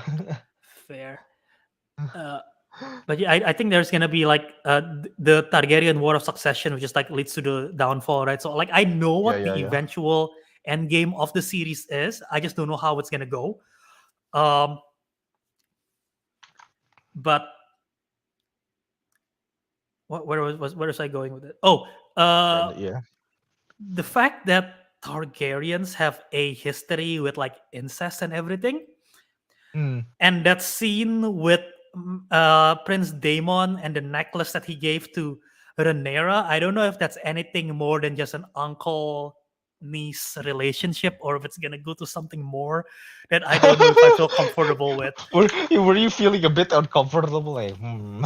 Well, initially I was like, oh, that's kind of wholesome, and then the more I think about it, like, wait a minute, they're Targaryens. I don't know. You didn't actually think Damon is gonna do the have sex. I did not put that together. But oh my god. Well, he was doing it. He was having sex. And to be fair, the scene in the brothel where Yeah, the lady is like, "Do you want me to grab someone with? Do you want me to grab someone who have a silver hair?" That is like silver hair. Yeah. unsettling. That is Oh very yeah, that's unsettling. yeah. No, Considering like that's at least in the Targaryen family that we know of right now, it's only the wife, the queen, and Rhaenyra. yeah. They haven't shown anyone else in Targaryen, so that's like unsettling. I actually, yeah, no, that's true. I think. Oh wait, that means. Oh no, no, it's not that the main people. I guess she knows the person who runs the brothel. Like she knows that Targaryens are into this Or uh, or just Prince stuff. or just Prince Daemon doesn't get off. You only get Or off oh to yeah. silver hair. Yeah, Oh my it's god. his fetish. Um, but yeah, where are we going with this discussion? Or we're going with with Damon. But you know, Actually, I don't know, dude. go ahead. I was gonna say, I don't know, like maybe you wanna talk about him. Like a lot of people seem to find his portrayal, amazing. And It's I very guess interesting. yeah. Matt Smith's great. I'm curious to see where this character goes again. They're sort of painting him as a villainous, sort of more like the Cersei arc, right? Like sort of the one to root against. I actually yeah, that's true. Like, cause like basically he wants the Iron Throne, but He's very obviously reckless. he's very yeah. But obviously like he's being stopped from preventing get to reach that in every single way. Like becoming Mhm. the what are they called? The City Watch. Yeah. Yeah, brutal scene by the way that was. Hmm. So like they kind of like try to prevent him from becoming king, and I think at this point I think the next I think it's kind of clear like later on like he's basically maybe pissed about the fact that Rhaenyra is the one ruling, and he's like, no, it's supposed to be me. I'm the only boy. I'm a real Pretty boy. much. Pretty I'm a much. real boy. I can rule. Yeah. Yeah. No, you're right. You're right. Yeah, Oh, I'm definitely again. I think they did a good job with the premiere. I'm super invested to see where this goes. yep, And one of the things that I think is gonna differentiate this series with Game of Thrones is I didn't caught this until someone pointed out, yep. but the show started off with a narration, and it's Emma Darcy who's playing the adult Rhaenyra. It's her narrating, Oh, so this is the time skip. Wait, probably. no. It's probably like I get like a flashback, but like the fact that it's being narrated, is it? Because do you know about the source material of this? Because like from like Game of Thrones is written from like a top down point of view of like it's not like a first person point of view. It's like sort of someone telling the story of everyone, right? Yeah, Sort yeah, of like yeah. a God's eye kind of point of view. But like this one, what's the book source? Fire and Blood. Fire Yeah. and Blood is told the book Fire and Blood is written like in canon. It is written by a maester, I think. Is that what you Mm-hmm. call it? It's written by Yeah, someone. Maester. Yeah. It's written by someone in universe of Game of Thrones, telling the Yeah, yeah, story yeah. of it. So like much like history books, it can be like misleading depending on how it's told, right? Like different perspective. Like you know how like history is always like written by the how The what do you call it? victors. Yeah. Yeah. So the fact that it's like written that way and Oh, like so you're the narration is by Rhaenyra, that could be like sort of told from the as maybe it's like your not all true and it's told from this point of view, which would make a completely different tone from Game of Thrones. And I'm kind of interested to see how that goes. okay. So I guess what we're gonna be watching is basically how things unfold in accordance to her. I'm guessing. Yeah. So maybe not all of it is true, and some parts may be a bit, I don't know, I guess different. Yeah, like could you imagine? Like imagine if this is gonna be like a how cool of a fan service it would be if like in the season finale they reveal that it's like Emilia Clarke comes back and Daenerys is like, "Hey, you write a story about my family," and this whole thing is like being told from that perspective. Like it's literally Daenerys telling someone to write the story of her Targaryen family. I don't know, The like trigger. because it's written that way. I don't know. How could I don't? It could be interesting. They would make it. They would Huh. make the tone. If there is an ongoing narration throughout the whole series, that would change. That would give an interesting tone to it. Hmm. Yeah, that's true. Actually, yeah. I mean, it'll Unreliable, definitely be a lot. unreliable narrator. Yeah, yeah. It'll be a lot more different than like Game of Thrones was, because Game of Thrones was, just directly the story. Hmm. But yeah, I'm super interested. I'm gonna watch week to week. Definitely Yep. excited to see where this goes. 10 episodes a season. Yeah. I don't. I think I've said a lot about the first episode. Again, I can talk for hours, but I think I'm gonna save it for now. You have any other thoughts that Actually, stands yeah, no, out to you? there's. Oh, okay, well, yeah, it stands out to me, but it's not like very important to the plot. I don't know why, but like, it's a bit like such a weird feeling to see. What is it? In the first scene, right? Rhaenyra was like riding her dragon over King's Landing, basically, and Yeah. I don't know why, like just seeing like the common folk, like they don't even look up. It's like they know a dragon is flying by and they know it's like a Oh common yeah, that's occurrence, so that's so which is different. which is Yeah. a completely different vibe from from Thrones. When I'm not sure if you remember, I think it was in seasons. I'm not sure if it was 7 or 8, but like Daenerys was riding to Winterfell, right? Hmm. And when the dragons flew by, the peasants they all like screamed in fear. Yeah. So I don't know. It's That's like I don't know. That's like it's a different tone. Like a different. It's clearly set like in a different like timeline where dragons are pretty common and people are just like, oh look, a dragon. that's going to be interesting contrast too. Yeah. And Oh I yeah, also like the small details of like, oh, you smell like dragon. Have you been riding? Like just the small details of like mentioning like that sort of makes the dragon feel more real than just like the yeah. appearance of it. Because like Like in it's Game of actually Thrones, they were looking. like, oh, dragons have been dead for hundreds of years. It's all just a legend. But in Yeah. there, it's like there they are. They even Also, have I a like. massive Go arena to ahead. keep them in. But yeah, go Oh on with. yeah, the arena. Well, we saw the arena in Game of Thrones, I believe, but it's like destroyed, Yeah, isn't it? yeah. But it was like all in I ruins. forgot the name, but yeah.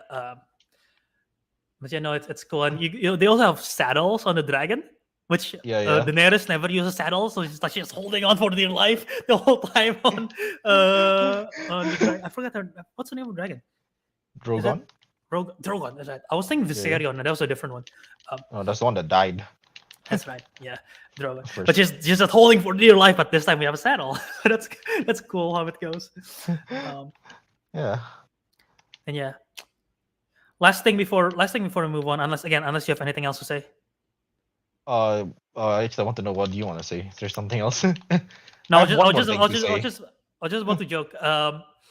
What? Because they mentioned smell of dragon. What do you think the dragon smells like? Because it's like you reek dragon. Have you been riding it? What do you think dragon smells Mm, oh, I like? have never smelled the lizard up close, so Do you think it's whatever a like? Do you lizard think it's like smells like, smell of like burning charcoal or something of like? Because it's like wait, fire, like fiery, like a wood, like a fireplace, I mean, that's not far off. Shit, they could actually like a smell like smoky, burning like a flesh. smoky, like a smoky. Yeah, probably right.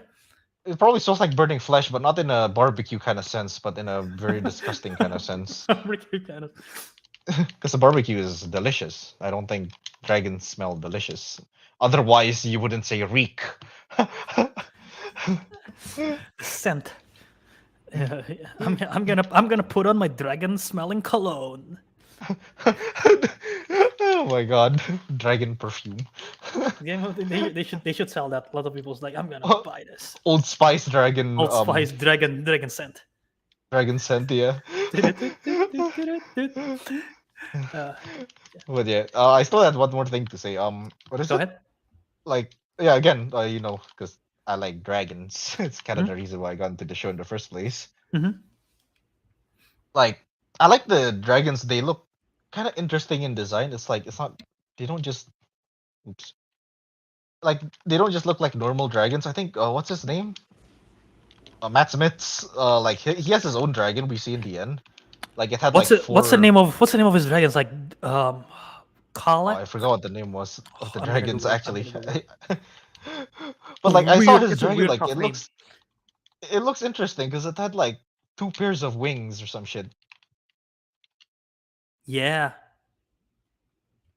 Yeah. So, The and I guess design. Rhaenyra's dragon as well, like it had like a singular horn on its head. I don't know, like I just like the design just looks, how do I explain it? It doesn't look like a common dragon, like the one that Daenerys had. They look a bit more special in a way. So I like the variety, I guess you could say. No, yeah, I agree. I think the variety is gonna be interesting as well as the Araxis. colors. The colors. The Caraxes, that's the name of the Yeah. dragon. Um, the colors. I believe there's gonna be like so many different colors of dragon, which is gonna be fun to Oh see. yeah. Rhaenyra's one is like gold, and I think Caraxis was like red. What is the name uh of her dragon? Rhaenyra's dragon. Oh, it was mentioned in the beginning. Can I look at it? Da, da, da, da, da. Tyrax? Tyrax, is that the name? I don't know. I'm trying to look it up, but I'm not sure. Rhaenyra Targaryen. Let's just Google it. Or is Let's it find her. Dohaeris? Oh, no, Dohaeris Cyrex. is Yeah, a bird. Cyrex. Yeah, Cyrax is the name. I Yeah, like how but yeah, Cyrax look. It's all golden, golden dragon. yeah. Caraxes, Cyrex, melees. So do they all have like? Do each of them have their own dragons? Does Viserys has his own dragon? I think so. Well, I know Viserys was the last person to ever rode the dragon that belonged to Aegon. Sorry, Yeah, I yeah. believe. I forgot what the name of Aegon's dragon is, but I believe like he was the last person to ever rode on it, right before it gone. But yeah. Yes, so yeah. Also, funny story. Apparently, I heard this. I keep on saying this the last thing we say, but I keep on going. There is a Yeah, yeah. backstage. There is a backstage thing where they mention of like Matt Smith was like, um, he was talking about his dragon, and then it was like, yeah. So what what the hell's the name of his dragon again? I keep on forgetting the name of his dragon. I He keeps couldn't remember. forgetting the name of He his keep on dragon. forgetting the name of his dragon. That's a funny behind the scenes thing. It's like he couldn't remember. What the bloody hell is the name of my dragon? So yeah, Caraxes. Okay. fair. Yeah, but yeah, I have nothing else to say. I'm super invested to see how it goes. Yeah, yeah. Yeah, I'm enjoying this. So far. A different timeline. To be honest, like I've never been like tired of Game of Thrones. I've always, Mhm. ever since it ended, I've always been rewatching clips, and some of them is just like Yeah, random titles, like for example, Tormund being Tormund for 4 minutes, I I or am like something. I'm like obsessed with like the Game of Thrones commentary clips. 'Cause I don't Yeah, have access to full commentary track, but like I watch like that Game of Thrones and the cast are like doing commentary track on it, and some of them are just hilarious. And some of them are like yeah, super insightful. I just love watching that. Clip outs, whatever is available on YouTube. But yeah, that's great. yeah. Same. I like watching basically just anything related to Game of Thrones, either old scenes or lore or whatever. So I guess, so yeah, the fact that we're getting something new is actually quite nice. Yeah, And it's not like most things where people like where it usually ends up being terrible, like the remake or something. But this is, I mean, not the remake, like a sequel to it or something. So but this one's actually really good, so super invested in it. M- More invested in the thing we're gonna talk about next. fair, fair. But yeah, all right. So let's just move on from the House of Dragon series To premiere House of, discussion, yeah, to House of Banners. the House of Oh, the Dragon. To now we're gonna, and yeah, spoiler House spoiler talk is off, but we're gonna spoiler talk again, I guess, with She-Hulk Attorney at Law. yep. So yeah, to the House of Banners. Well, we did House saw of, we did we saw did the see the whole house the House of slight Walter, spoiler, we did see the family, right? The full, the Walter house, I guess. Jennifer yeah, the Walters. Walter Is house. it the Banner Yeah, yeah. household? Walter house, you know. But yeah, we're gonna talk about it. Let's do one sentence non spoiler. Did you think this episode was better than the previous episode? Yes, like quite a lot actually. That's all I need to say for the non-spoiler. Because if I keep going on, I think it'll just be spoiler anyway. Okay. Yeah, I also think I think they get this is where we're getting to the show. I wish the runtime is a little bit more because like 30 minutes kind of short as the WandaVision runtime. But I think we're getting to the show and I think they did a better job this episode setting the tone and everything. Yeah. So just go to the spoiler talk then about She-Hulk, Attorney at Law, episode 2. Oh no, that's the wrong one. This is the spoiler alert. I Civil clicked War. on We the have wrong different takes. thing. No, Ariq brought up Civil War graphic, but no. Or what the episode title card mentioned this episode: She-Hulk, Attorney for Hire. I like that because she just spoiler right off the Oh bat. right, She got fired in the she got opening fired. scene. Yeah, I didn't notice Uh, that actually.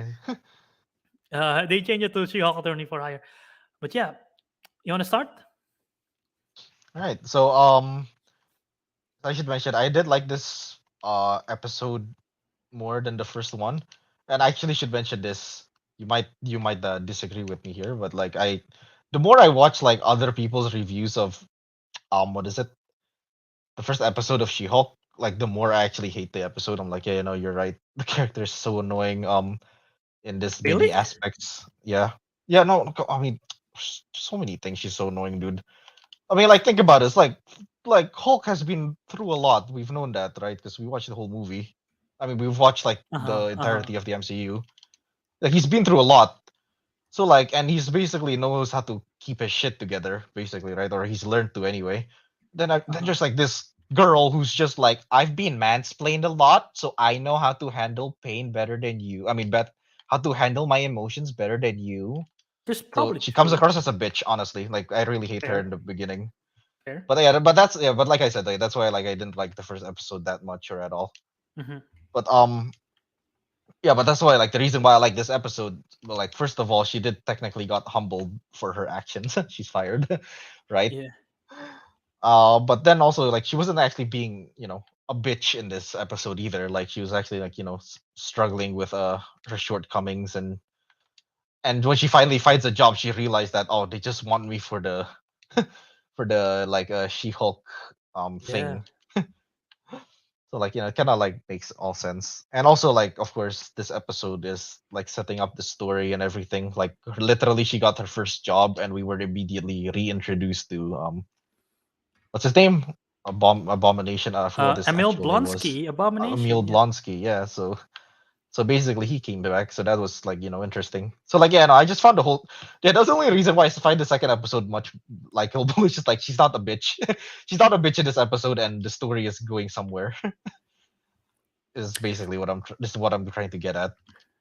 Yeah, So I I think don't know. I So think I think that first episode can come off rough. I can see that, but it's 100% necessary to where this is going. So you Mhm. definitely empathize with her more in this episode, right? Yeah, And like you definitely. see, and you also get again the tone of the show. You're getting there are several fourth wall breaks. Like one of the random jokes is like when she had a phone call with Bruce Banner, it's like I was a completely different person, literally, and it's just like ha, because it was Edward Norton, and now it's like Mark Ruffalo. Wait, I Like missed that. Yeah, like I was quite a little different. I thought we were just talking about him being the Hulk, and like, oh wait, yeah, literally, and it's just yeah, like she looked at the literally, he camera, was a ha. different. Yeah. and also and also the scene where she when she's talking to literally the audience, muting the whole conversation that the boss is saying, and like, so what do you think?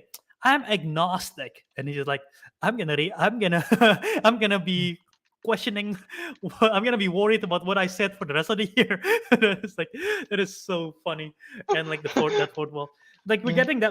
that tone of the fourth wall break, we're getting that tone of the attorney core stuff that we're gonna get, her personality. We get the idea of the supporting cast of her best friend, of how Bruce Banner is going to be involved, or I guess not involved in the series. About the boss, which is kind of untrustworthy. I don't know how to perceive the boss because he's sort of like, Oh, I want you to be She-Hulk because we need publicity or whatever. yeah, yeah, yeah, Uh, yeah. in the Bill Blonsky, but we're getting the whole tone, so I'm really liking how that's going. Yeah. I mean, oh yeah, I just realized that the whole episode didn't really have an action sequence per se. Not a problem. The episode was literally like what 28 minutes long. Was I should It mention? was Yeah, it was short. very short. It's not that the episode is rushed. It just is short by design. But I guess it makes sense. It was more of a introduction to what the hell's going on next, I guess.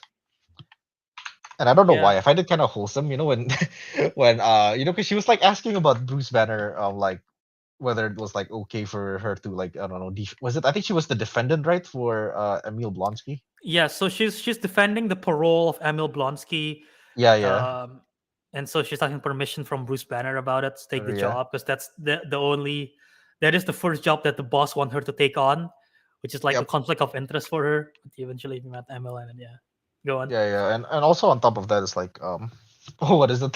It's like Emil wrote me a very nice haiku, so we're all good. I like that. It's kind of like bro wholesomeness kind of thing. And like yeah, that whole conversation. First of all, that the fuzzball thing because you saw on the phone call it says fuzzball. Like when they Yeah. call. Apparently, that's something that Mark Ruffalo called Tatiana Maslany on set because of her hair, and it just sticks. I thought that was kind of cute. For the friendship, by the way. And like yeah, the whole conversation where like because you can totally relate when because Jennifer Walters is like yeah, so Bruce, I have this job, but my first job is gonna I have to defend Emil Blonsky, and I know what you're gonna say, but let me explain myself first. I sort of need this, and Emil Blonsky he's sort of changed and everything. Like she goes on rambling and rambling, and then Bruce Yeah. is like, yeah, Yeah. yeah, like he wanna interrupt, but it's like, no, we're good. I'm like, oh, okay, like you sort Really? of that's like sort of yeah. I love that scene. Yeah, she's yeah. And like prior to that too, I thought they in a way they sort of humanized Blonsky as well from that perspective because Blonsky is like, Oh yeah, I yeah. was a decorated soldier, and then Soldier, that yeah. superhuman serum fucked me up, and now Yeah, I'm the like bad guy, sort of thing. yeah, it's like Like I thought that's an interesting perspective. yeah, like You he never really mentioned the thought of. part where it's like at first I was told like, it was just orders I have to hunt down the Hulk and now I'm seen as a criminal and he's seen as a hero. Like, oh yeah, damn, that must have hit kind of hard in a way. But he's not like bitter about it, he's kind of like humbled about it if anything. Yeah, yeah, that's true. But yeah, the way that he address all that. Mhm. Um, but yeah, that whole sequence, I'm interested to see where. Well, we sort of. I don't want to jump too far ahead, but we'll go back to this. But like I like the sequence with the family as well. I thought that was like a super funny. There was a super funny moment, and like the scene with the dad was like, "Hey, I need help with something." It's like, "Okay, what do you need help with?" No, I'm just checking in with you. Are you okay? And then the whole scene was like, Oh yeah. "Yeah, it's not the first time we It, dealt with a Hulk in the family." Wait, is it just me or like why are the series they're making wholesome dads? Like it started with Kamala's dad, now it's Jen's dad. Yeah, Like the all the ones who are also actually like wholesome. willing to understand their daughters. I mean, about time the MCU doesn't haven't never, rarely have that. So That's true. Huh, wholesome dads. Oh my. yeah, but yeah, I like that moment. Um, but okay, so there are a lot of stuff. Should we go? Mhm. Let's go to some of the Easter eggs that we saw. I I am guess guessing, yeah. I think a lot of people want to talk about the what is it? That website that she one was on. particular there are like so many funny Easter eggs in that sequence alone. Yeah. Like there, first of all, you saw the phone. Captain America's ass as the wallpaper. I Yep. absolutely love that too. She's obsessed with Captain America, and yeah, that particular scene that we're talking about um, in when she's looking for a job, I guess she went on a website and there is a lot of stuff, including like Iron Man 3, the sneaker, and like I don't Jeez, yeah. I think that's that what it's a called. man fights with metal claws in a bar crawl, which is a Yep. clear reference to Wolverine. So I guess Wolverine's Daredevil. already Oh, I roaming mean, yeah, around, and Wolverine. Daredevil. Well, we'll see Daredevil Wolverine. soon enough. But yeah, Yeah. Wolverine, Easter egg, and like, why is there a giant statue of a man sticking out of the ocean? Yeah, Finally, yeah, someone the Eternal. referenced Eternals for the first time by mentioning the statue. But yeah, um, So yeah. but that's fun. That's a fun Easter eggs, and like the whole. There was also people speculating of like how Emil Blonsky was like saying, I have a high queue with 7 different people, pen pals. Some people saying like, oh, are they setting up? Are those at 7 people? Are those the Thunderbolts or something like that? I don't know if that's the Damn. case. That could be the Wait, case. I don't know if that's what are exactly the the case or not. Thunderbolts? I mean, wait, is are you like, are you for real? What? Don't know what Thunderbolts is, or Yeah, no, yeah, I don't know. I don't know. so Thunderbolts is basically Task Force X for the MCU in a way. They're sort of like the Black Ops team of like super villains in a way, but not like they don't actually die like Suicide Squad. But I think in the Uh-huh. MCU, because that's going to be the end of Phase 5, Phase 4, Phase 5. That's going to be end of Phase 5. And basically, I'm guessing it's going to be Val. You remember Val from Hawkeye and from not from Hawkeye, from Uh, Fall she the from one in Black Widow and Captain Winter, America and the yeah, and the Winter Soldier, yeah, Falcon and Winter Soldier. Yeah, yeah. I think that's going to be she's going to be like the Nick Fury of the team, that she assemble everything in there. Okay. So I think that's going to be the case.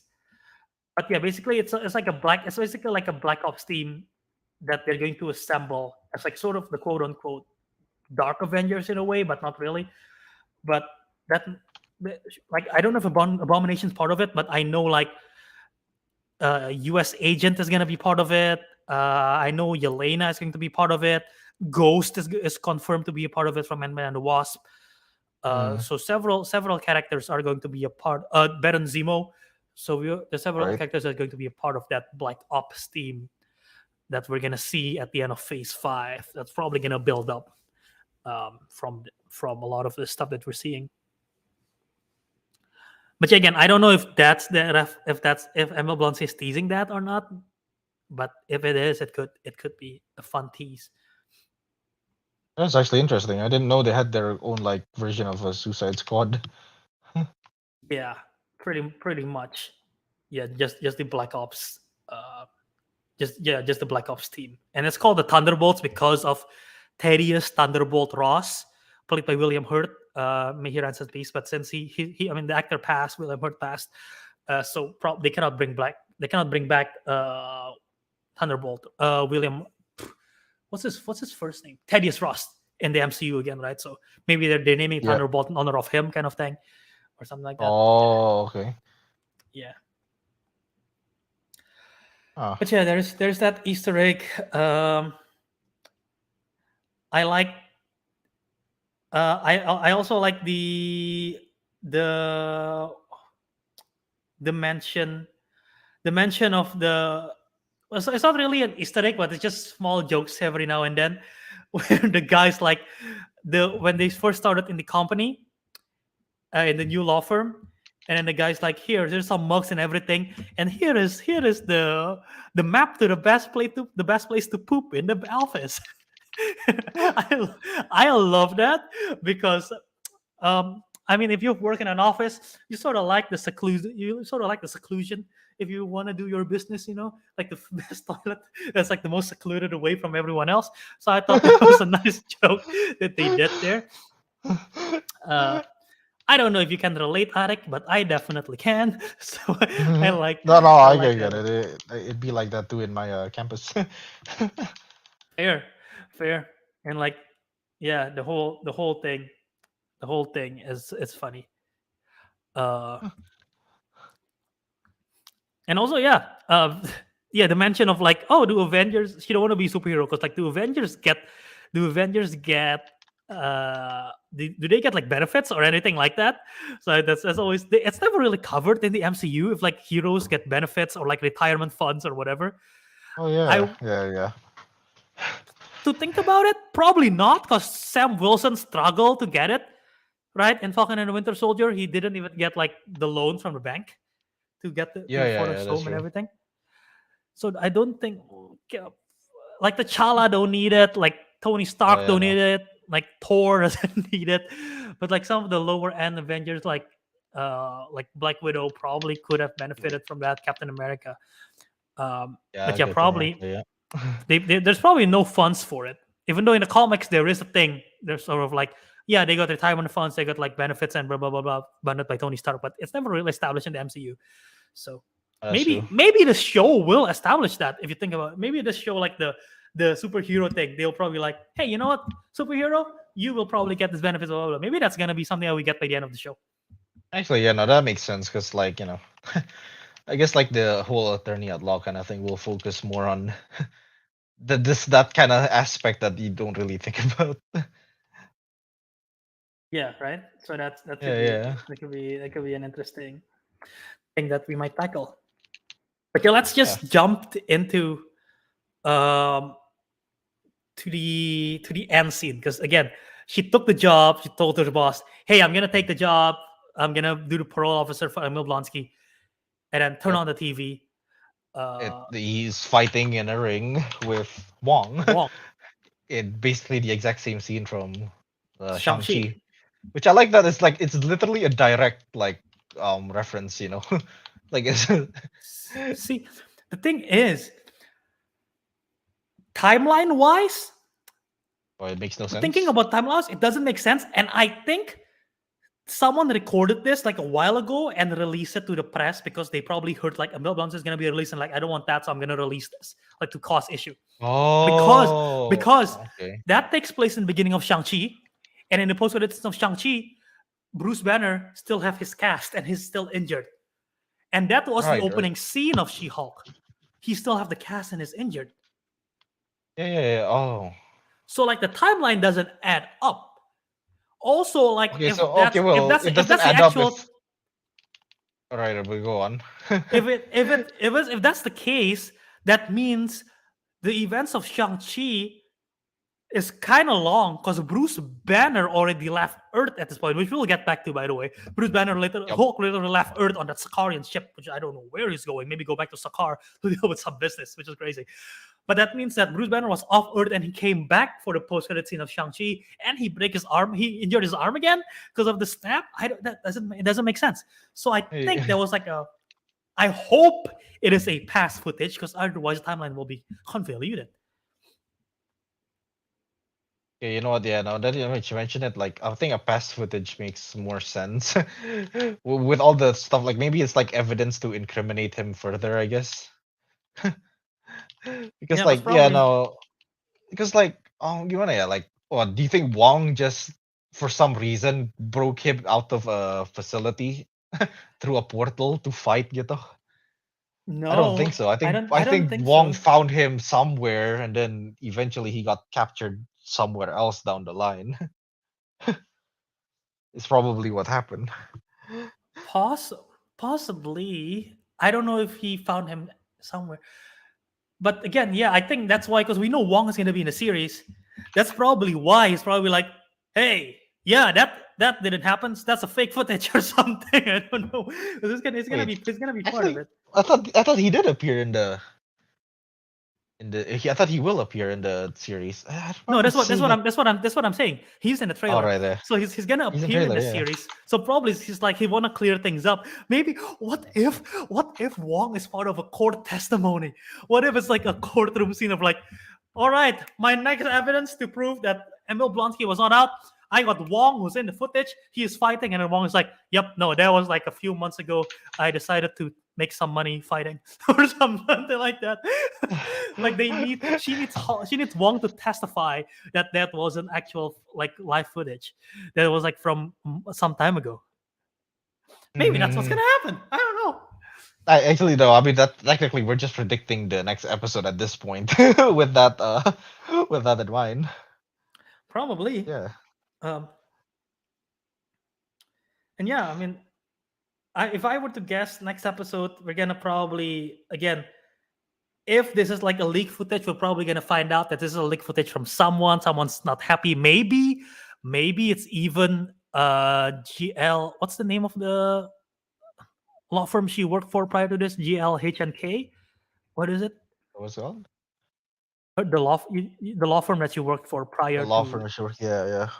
Yeah, Forget maybe what like it's that. called. Someone from there, uh, who sort of like unhappy about the release of Emil Blonsky, or maybe someone else decided to release that footage to prevent that, and then like so they have to try to figure it out. And I'm guessing next episode Emil is still probably in the prison, Yep. because there is a scene in the trailer where Emil Blonsky transform into Abomination, which we haven't seen while Yeah, in the that's prison. true. So we'll probably Or is see. he trying to break out, or is he? I don't know. Probably just pissed Huh? off, like, oh, I didn't do that. Oh yeah, I I don't didn't know. do that. We'll see how Dare. I still don't know how Daredevil will tie into this. I mean, he's obviously a lawyer. He could be, I don't know, a competitor of Oh, you sorts. think they're actually gonna have a court case against him? I I hope so. I mean, well, why not? I mean, why don't you pit two lawyers against one another? Right. Okay. No, I think as Matt Murdock against She-Hulk, that's gonna be a fun thing to see. But I don't really grasp of like why Daredevil the Vigilante would be involved in all Oh, this. yeah, we do see him in suit, like the leak. I'm not sure if it was leaks or Yeah, review of I'm it. not sure I'm not sure how that's gonna tie in, but I am curious about it. And Hmm. also, I don't think this is the last time we see Titania, Jamila Jamil, who literally got Yeah, beat at yeah. the end of the last episode, and we got to see her a little bit in this episode. And yeah, someone pointed out, did you know that Titania has a verified Twitter account now? Yeah, literally, she have a verified Twitter account. Uh, Oh, and it's so funny. They did a marketing of, because there are actual posters of She-Hulk, right? And the way how they promote the posters is like, and I'm guessing this is in LA. It's like they promote it as if She-Hulk is an actual law, like a law firm. Like, call this number. Like I told you, there's a number where they, yeah, they yeah, can yeah. call.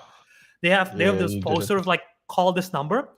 And some people, I'm guessing this is Marvel, they actually record like sort of a cell phone footage of Jamila Jamil as Titania spray painting over the She-Hulk poster, saying like, "Oh, she suck," or like This is like Titania or whatever. So like she's like incriminating those posters and making it as if she's like a real character, just like doing like incriminating the posters, like spray painting over it, which I thought it was cool marketing. Ah, So yeah. that is actually interesting. Yeah. Mhm. But you know, I am very interested to see where this goes. I do hope, again, I don't think they're still doing the 30 episodes thing, and this is 9 episodes, which is longer Yeah, than the other 6 episodes. So that, at least that's great. yeah. This is Nine closer to episodes, the. but each runtime is a lot less though. So they're doing the WandaVision thing. Was WandaVision's 9 episode too? Or I think like, But I'm was pretty yeah, sure. but was WandaVision 30 minutes long? Yeah, because they did a sitcom thing. It was really short. They did like 20 minutes, 20 minutes, 27 minutes, and Oh. the later episodes like longer, but Hmm. like the first few episodes were like shorter amount, similar to this one. So Okay, I guess they're going back to that sequence again. shorter episodes, more shorter More runtime, more more episodes. episodes compared to like Yeah, the 40 minutes something for the 6 episodes like, Moon Knight, Moon Miss Knight, Marvel kind of Miss thing. Yeah, Marvel. Yeah. yeah, Ah, but yeah, um, pretty cool. yeah. I'm trying to see what else is there. If you have anything on top of your mind, but no, I think I'm liking where this is going. I really Mhm. like Tatiana Maslany in the role. I think she has great energy to her character, um, and yeah, curious to see where how much like actual court stuff we're gonna see. I think we're gonna see quite a bit.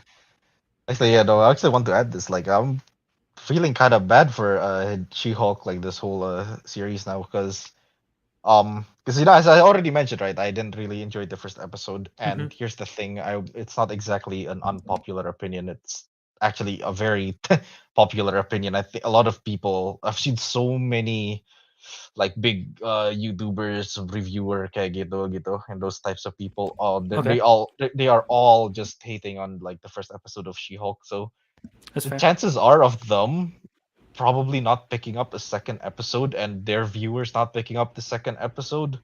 It's kind of a shame because the second episode wasn't actually that bad. If anything, it was just, hey, no thirsty, you know. Someone in the live chat just put a thirst comment about She-Hulk. Ah, Naruto. Anyway, but like, yeah, no, like, so, like, if the series is actually going on a like better route, it's less likely people are gonna see it because they might be off-putted by the first episode, or maybe they watch all the reviews first, right? Obviously, some people do that, and they realize like, oh, the first episode was so shit. Now nobody's gonna watch it.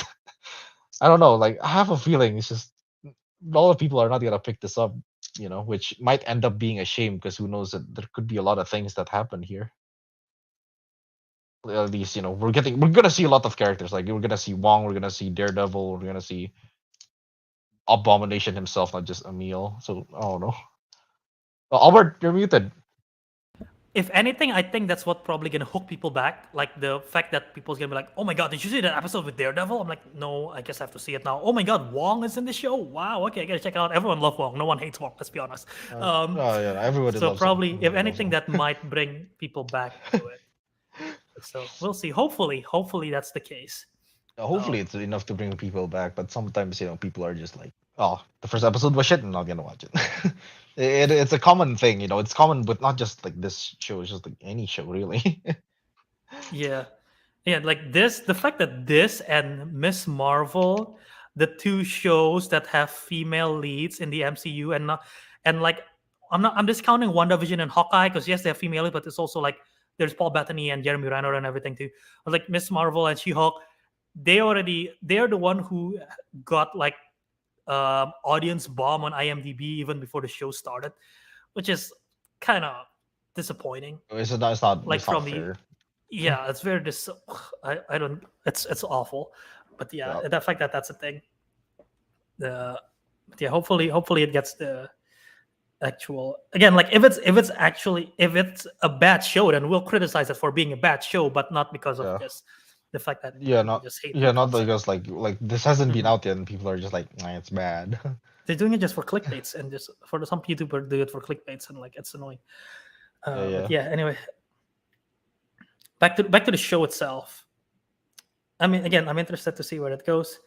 There's one thing that I just thought of that kind of extreme. Uh, the part where she was like in the bar as She-Hulk, and then she's Yep. just drinking, and she's like normal drinking, and she's like, "Hey, can I talk to you as normal Jennifer, please?" And then she transformed back to Jennifer, and then she's absolutely hammered directly, like, boom, she fell down. Ooh, different metabolism. that's that's like dangerous. Like if she one day she just like she Hulk just drinking the shit out of it, and then she transform into Jennifer Walters and just like we'll be like, oh, that's super dangerous, and like not realizing the limit and everything. She just immediately becomes drunk Passed instantly. out. Yeah, I do love that. I do love that scene though. Her acting drunk is very funny. But yeah. Damn.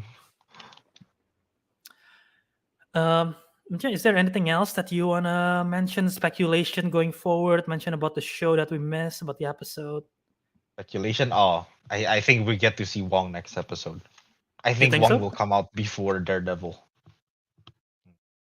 I don't know. It's just like I think no. I think in the trailer, I can't be bothered to check it again. But like in the trailer, like he appeared out of a portal behind them, right? It looks like they were in the office. Yeah, no, it is. It is So in her office that she just got. So yeah, yeah. So like yeah, the office that she just got, right? This episode. So Mhm. I don't know. Maybe yeah. Maybe he is. You're right about the like he's going to testify. For I think it's testifying for ito what's his name, Emil Blonsky, Abomination. I think because they seem like best buds in was it Sang-Chi when they were in the locker room. Yeah, yeah, So I think he's actually trying to help out. That makes sense. probably. I mean, he is turning into good. He's turning good leaf. I mean, yeah, no bad blood between Hulk and Abomination. So I would think Wong and Abomination doesn't have bad blood as well. Uh, Yeah, yeah. There was something that I wanted to mention just now, but I'm zoning out on it. But real quick, Bruce Banner going off Earth. I don't know what that's about. Maybe they're literally going back to set him up to Planet Hulk storyline or whatever. But that's an interesting thing that I don't think we're gonna revisit Banner anymore this series. Yeah. Uh, Huh. but I'm interested to see where that goes. I actually don't know what to say about Do you it. It's think like do you think we're gonna see Banner again this series? I don't think we will. I think that's the last we see of Banner. I thought he was credited for the other stuff, or was I seeing it? Uh, was I seeing it wrong? Well, even though it's credited, we doesn't know how long how many episodes it's gonna be, and he's literally going off space. So I Yeah, don't know that's what true. that's mean. Yeah, I don't know. Like if he's going off screen, I don't know why part of me doesn't like think it's gonna be the World War Hulk thing again, because I don't know. It just feels like a bit, random I don't or think we're nothing. gonna go World War Hulk. I think there are some unfinished storylines about Sakaar maybe that he's revisiting. Um, maybe sometime during Infinity War and Endgame, maybe Bruce Banner has been going back and forth to Sakaar. I don't know. Or between this and between Endgame and here, maybe Bruce Banner has been going back and forth off Earth, and now they're just some storyline that are they're going to complete. Maybe they are doing the Bruce Banner's child storyline, the Hulk child storyline. So Oh, right, yeah, the yeah. one you mentioned before. Mhm. Ah, So we'll see if that's the case. But I honestly think that this is the last we see Hulk the series. yeah, I guess that makes sense. I don't see why they would go all the way Hmm. out. Yeah, Why they would follow him to space? I mean, there's no point for yeah, that. no. Or he's returning so soon. I don't think so. Yeah, yeah. Uh, Also, fun fact: all the both the parents of She-Hulk of Jennifer Walters are actors from like Law and Order and like Really? there's another there is a lot of actors from like not true crime like a law court show kind of thing that make cameo in this episode apparently. I cannot mention their Oh, names on top of my head, but a lot of them are like people who work who work on those shows. So that's cool. oh. Yeah, that's actually quite interesting. Ah, right. Yeah, that's pretty cool. Yeah. Okay. Last thing I want to talk about, I guess, the breaking the fourth wall. Yep. Uh, I was just thinking about this last night. Imagine if She-Hulk started talking about how she's on Disney. Okay, do you think? Do you think? Because obviously, well, she's aware that she's in a show. She's aware that she's in a movie. But do you think it's Yeah. gonna get to the point where she's like, "Yeah, we're we're employed by Disney. You're watching on Disney Plus right now or something." I don't know, man. Okay. Okay. It Maybe hurts not my that brain. blatant. It hurts my brain because I was like, yeah. The way how I thought about it is because she was turning on the TV, and what if when she turned on the TV, it turns on to Disney Plus, and she was like, oh yeah, this Disney Plus is a thing, but Marvel isn't. I don't know, Brand. I don't know. My brain hurts. I can't think about it. No, no, you're no, you're thinking too far. I mean, like it's not gonna be as blatant as that, but it's a bit more subtle. Deadpool made it blatant. Oh yeah, but does whatever the fuck he wants. I know technically she can do that as well, but Yeah. I don't think it's gonna be like as blatant as like just straight up. Oh look, you're my name is She-Hulk. You're watching Disney Channel. Nah, nah, nah, nah. Oh sorry, it's on this corner. Yeah, yeah, If she yeah. does that, oh, Oh, oh my god, that would actually be hilarious. that will be freaking great. You're watching on Disney Plus. Go look. Yeah. Shit. If she reference like a comic or like if she reference like Mickey Mouse or something, it's like this. Yeah, because we know Star Wars exists in the MCU. I don't know. Did they ever mention Disney in the MCU? I cannot remember. Yeah, I don't know if they ever mentioned Disney, but we know that Star Wars exists, and I don't know if if Star Wars is purchased by Disney in this universe or not. But if they do, that just breaks a different whole conversation. And we know Oh, there are films about MCU. There are films about the Marvel heroes in the canon of the MCU, like the story of the Iron Man and the like in Spider-Man Far From Home. So yeah, but yeah, interesting conversation. We're curious to see how this goes.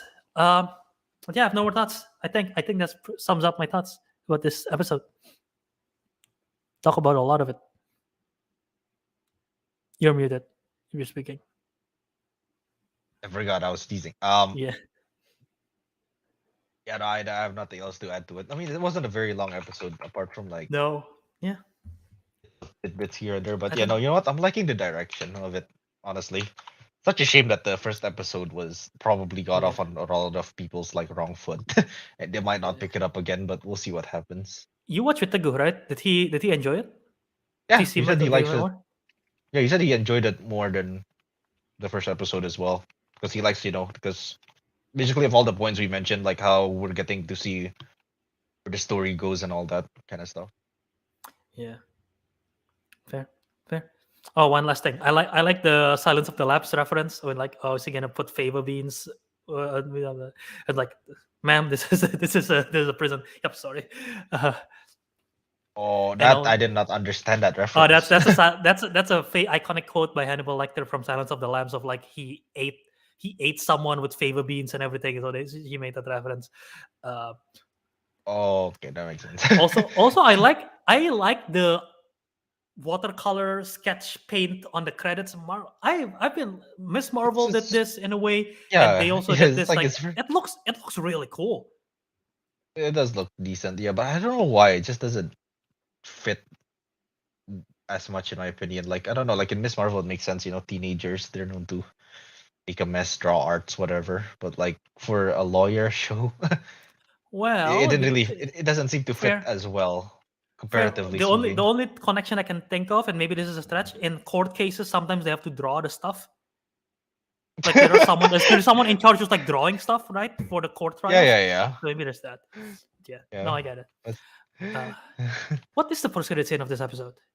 Oh, she was lifting was up stuff. her She was helping stuff out. Okay, yeah. was you Not being nothing thirsty? nothing significant. Too much of like Captain America. But, No, it but wasn't. it's just her helping stuff out. Just, Yeah, she was literally just lifting stuff. I think every episode's gonna have a post-credit scene, so I'm looking forward to see that. Probably all comedic, and just gonna it's probably Yeah. cutting to an event in the middle of the episode because that's what happens both cases. Yeah, that's true. So yeah, all right. So pretty much that's it. So I don't think there's anything else to say. So yeah, unless you have anything else. I no. I don't have anything else to say for that. Huh. Okay, so yeah, I guess I mean we covered everything. We talk about She-Hulk. We talk about this. So let's just I guess wrap up the show. Wrap up the show, yeah. All right, you can remove the banners. uh, where is the stuff? It's up Uh, there. I lost it. I'm gonna shout out our friends who aren't here again. Oh, actually no, it's not again. They were here last time. You can find Teguh at TG23399999. Sorry, on Instagram. or you can find him on Twitter at Tegidu. Tweet at him. Appear in the Councilman, please. All right. And you can find Kelvin at KYAce27 on Instagram, or you can find him on Disco Monkey on Letterbox and YouTube. Where's my? Don't have my own. You can find me on Instagram at Ariq Andria. You can find me on Letterbox at Ricky Do, which actually I forgot to mention this, Albert. You haven't updated our councilman letterbox for unbearable weight. You didn't add my score yet. Oh, okay. It's 4 point. It's I'll 4.5. Just to let you know. I'll do that right after this. Thank you for reminding me. Yes. Right, and you can shout us out on this. What is this? Yeah. Well, So I'll shout me out. We'll get back to it. we'll I'll get back shout to me it. out. So yeah, find me on Twitter, Instagram, TikTok, Wiradharma, John Movies, YouTube, as well as the Letterbox. If you find the video version of the podcast is on John Movies YouTube channel every Saturday, 10:30 Eastern Time AM. And find the Councilmen Show at Twitter, Instagram, and Letterbox at Councilmen Show. Follow us there. Follow us on Letterbox to see our weekly watchies, log and everything. And yeah, Twitter, Instagram to see live updates for all our posts, as well as check out our merch, which is available on tpublic.com/user councilman /councilman show. Check out our merch. We got 2 of them there. Council, please put it in the background, and a casual councilman shirt that Ariq is using. Number 1 and number 3. Yep. Yeah, Ariq is using. Oh, Kelvin's a bit Kelvin's faded. gone. When you use it too much. I should mention he the just slow thing has is like 2 years old, so it's not bad quality. Yeah. It's just Fair. it gets. I assure you it's a good quality. But Yeah. no, it's just I know. And also find the Councilmen Show wherever you listen to podcast, Podbean, Spotify, everything. It's just the Councilmen. So find us there, leave us a review, and you can be featured in the next episode, like this person today. So we got a review here. Ariq, do you want to read it? Sure, since no one else is here anyway. All right, so we got a review from Kelsey Walterson. Yeah. I don't have Apple Podcasts since I am an Android user, so hopefully you see this. I love film and I love listening to podcasts about them. Sometimes I enjoy the film and entertainment podcasts that are serious and analyze, break things down to the smallest details. And sometimes I just want to enjoy them casually. And that's when the Councilman comes in. I like that this is basically a comedy podcast that happens to focus on on films. I like their takes, but I also enjoy listening to them. And no lie, I have been listening to back episode recently just because it's super enjoyable. Kind of wish they tackle non-news items from time to time though. It makes their content less dated and more consumable anytime in the past, present, or future. But this was from June 26th. This has been some time. Yep, that's a while ago. I mean, hey, I forgot that we have other platform outside of Apple Podcasts, because Apple Podcasts is like the most obvious one. But no, yeah. Yeah. It's a very nice review, and I understand what she means. She basically doesn't want us to do, well, technically this kind of episode more like more like like we do like tier lists, ratings, whatever. Yeah. I understand like what she means. Like those kind of things doesn't really get dated. You can rewatch those time to time. No, yeah, Yeah. and I think eventually if we have a good topic, we just have tough Yeah. time finding topic that would be really great for all Here's of us. the thing, right? We're not like normal YouTubers who just try to milk everything for views. Like we actually try to make good content and try to find fresh ideas. So if we've done something, we're not gonna just keep doing it again and again unless it needs Yeah, to be done or whatever. yeah, but I mean, I've heard that comment too from several people, and I think, I mean, we'll talk about it back off screen. But yeah, we'll Yeah. definitely from time to time have that as well. But yeah, thank you, Kelsey Walterston. So if you want to be featured on the next podcast, leave a review and we'll shout you out next. And before we wrap up, this is the part of the podcast where everyone already leaves and stop listening usually. Yep. But we have a bonus, hashtag stick around. Bonus. Stick around. Yep. Question of the day from Kay Lynch. So I mean, if you already leave, then okay, this is your loss. But this is good bonus content right here. This is our after credits. This is our after credits. This is our after credit scene. And let's put like some background music to answer this question. Because we got music now, copyright free. This is copyright free. But question of the day, Ariq. Would you rather ride a dragon so sensual? Would you rather ride a? Okay, you gotta get in zone. Would you rather ride a dragon for a day only? Because that's what she mentioned here. You go to ride a dragon for a day, or would you rather have She-Hulk help you moving. I write She-Hulk instead. Like on her back, or you want Yeah, to carry it? piggyback. Piggyback, yeah. I want to be carried by a strong woman, like like the one she did in the trailer. With the guy in the date. I don't know how loud this music is, by the way. So, It's I'm I have gonna no idea. I'm gonna lower it a bit. But yeah, so I mean, pick one from these two. If she's get help, no, that's You know what? definitely right. Let's change it. Because moving She-Hulk is like one-time thing. What if you get She-Hulk to help you with all your chores every single day? Anytime you need help, you can call She-Hulk and she'll be there. Helpers for hire, but for free. Or you get to ride the dragon, but only for a day. So ride the dragon for a day, or get She-Hulk to help you with all your errands anytime.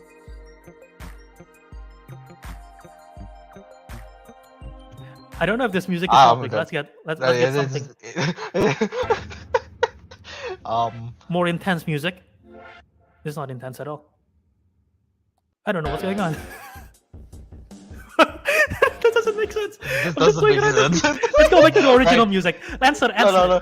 Yeah, no. That's clear. I'll just take the fun option and ride a dragon for a day. I mean, look, I like riding motorbikes. I know it's not exactly flying, but I would assume riding a dragon would be like riding a motorbike, but you're in the air, and the motorbike breathes fire or something.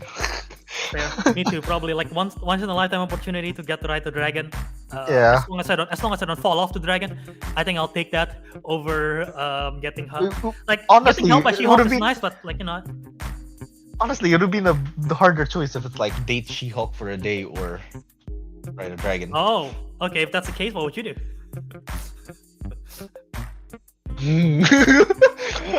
Oh my god.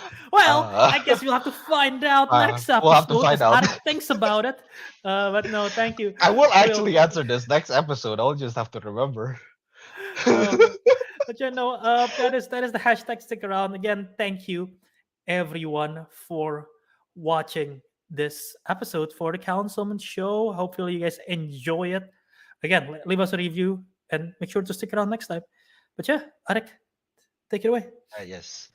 Where's the thing? I don't know. Scroll up.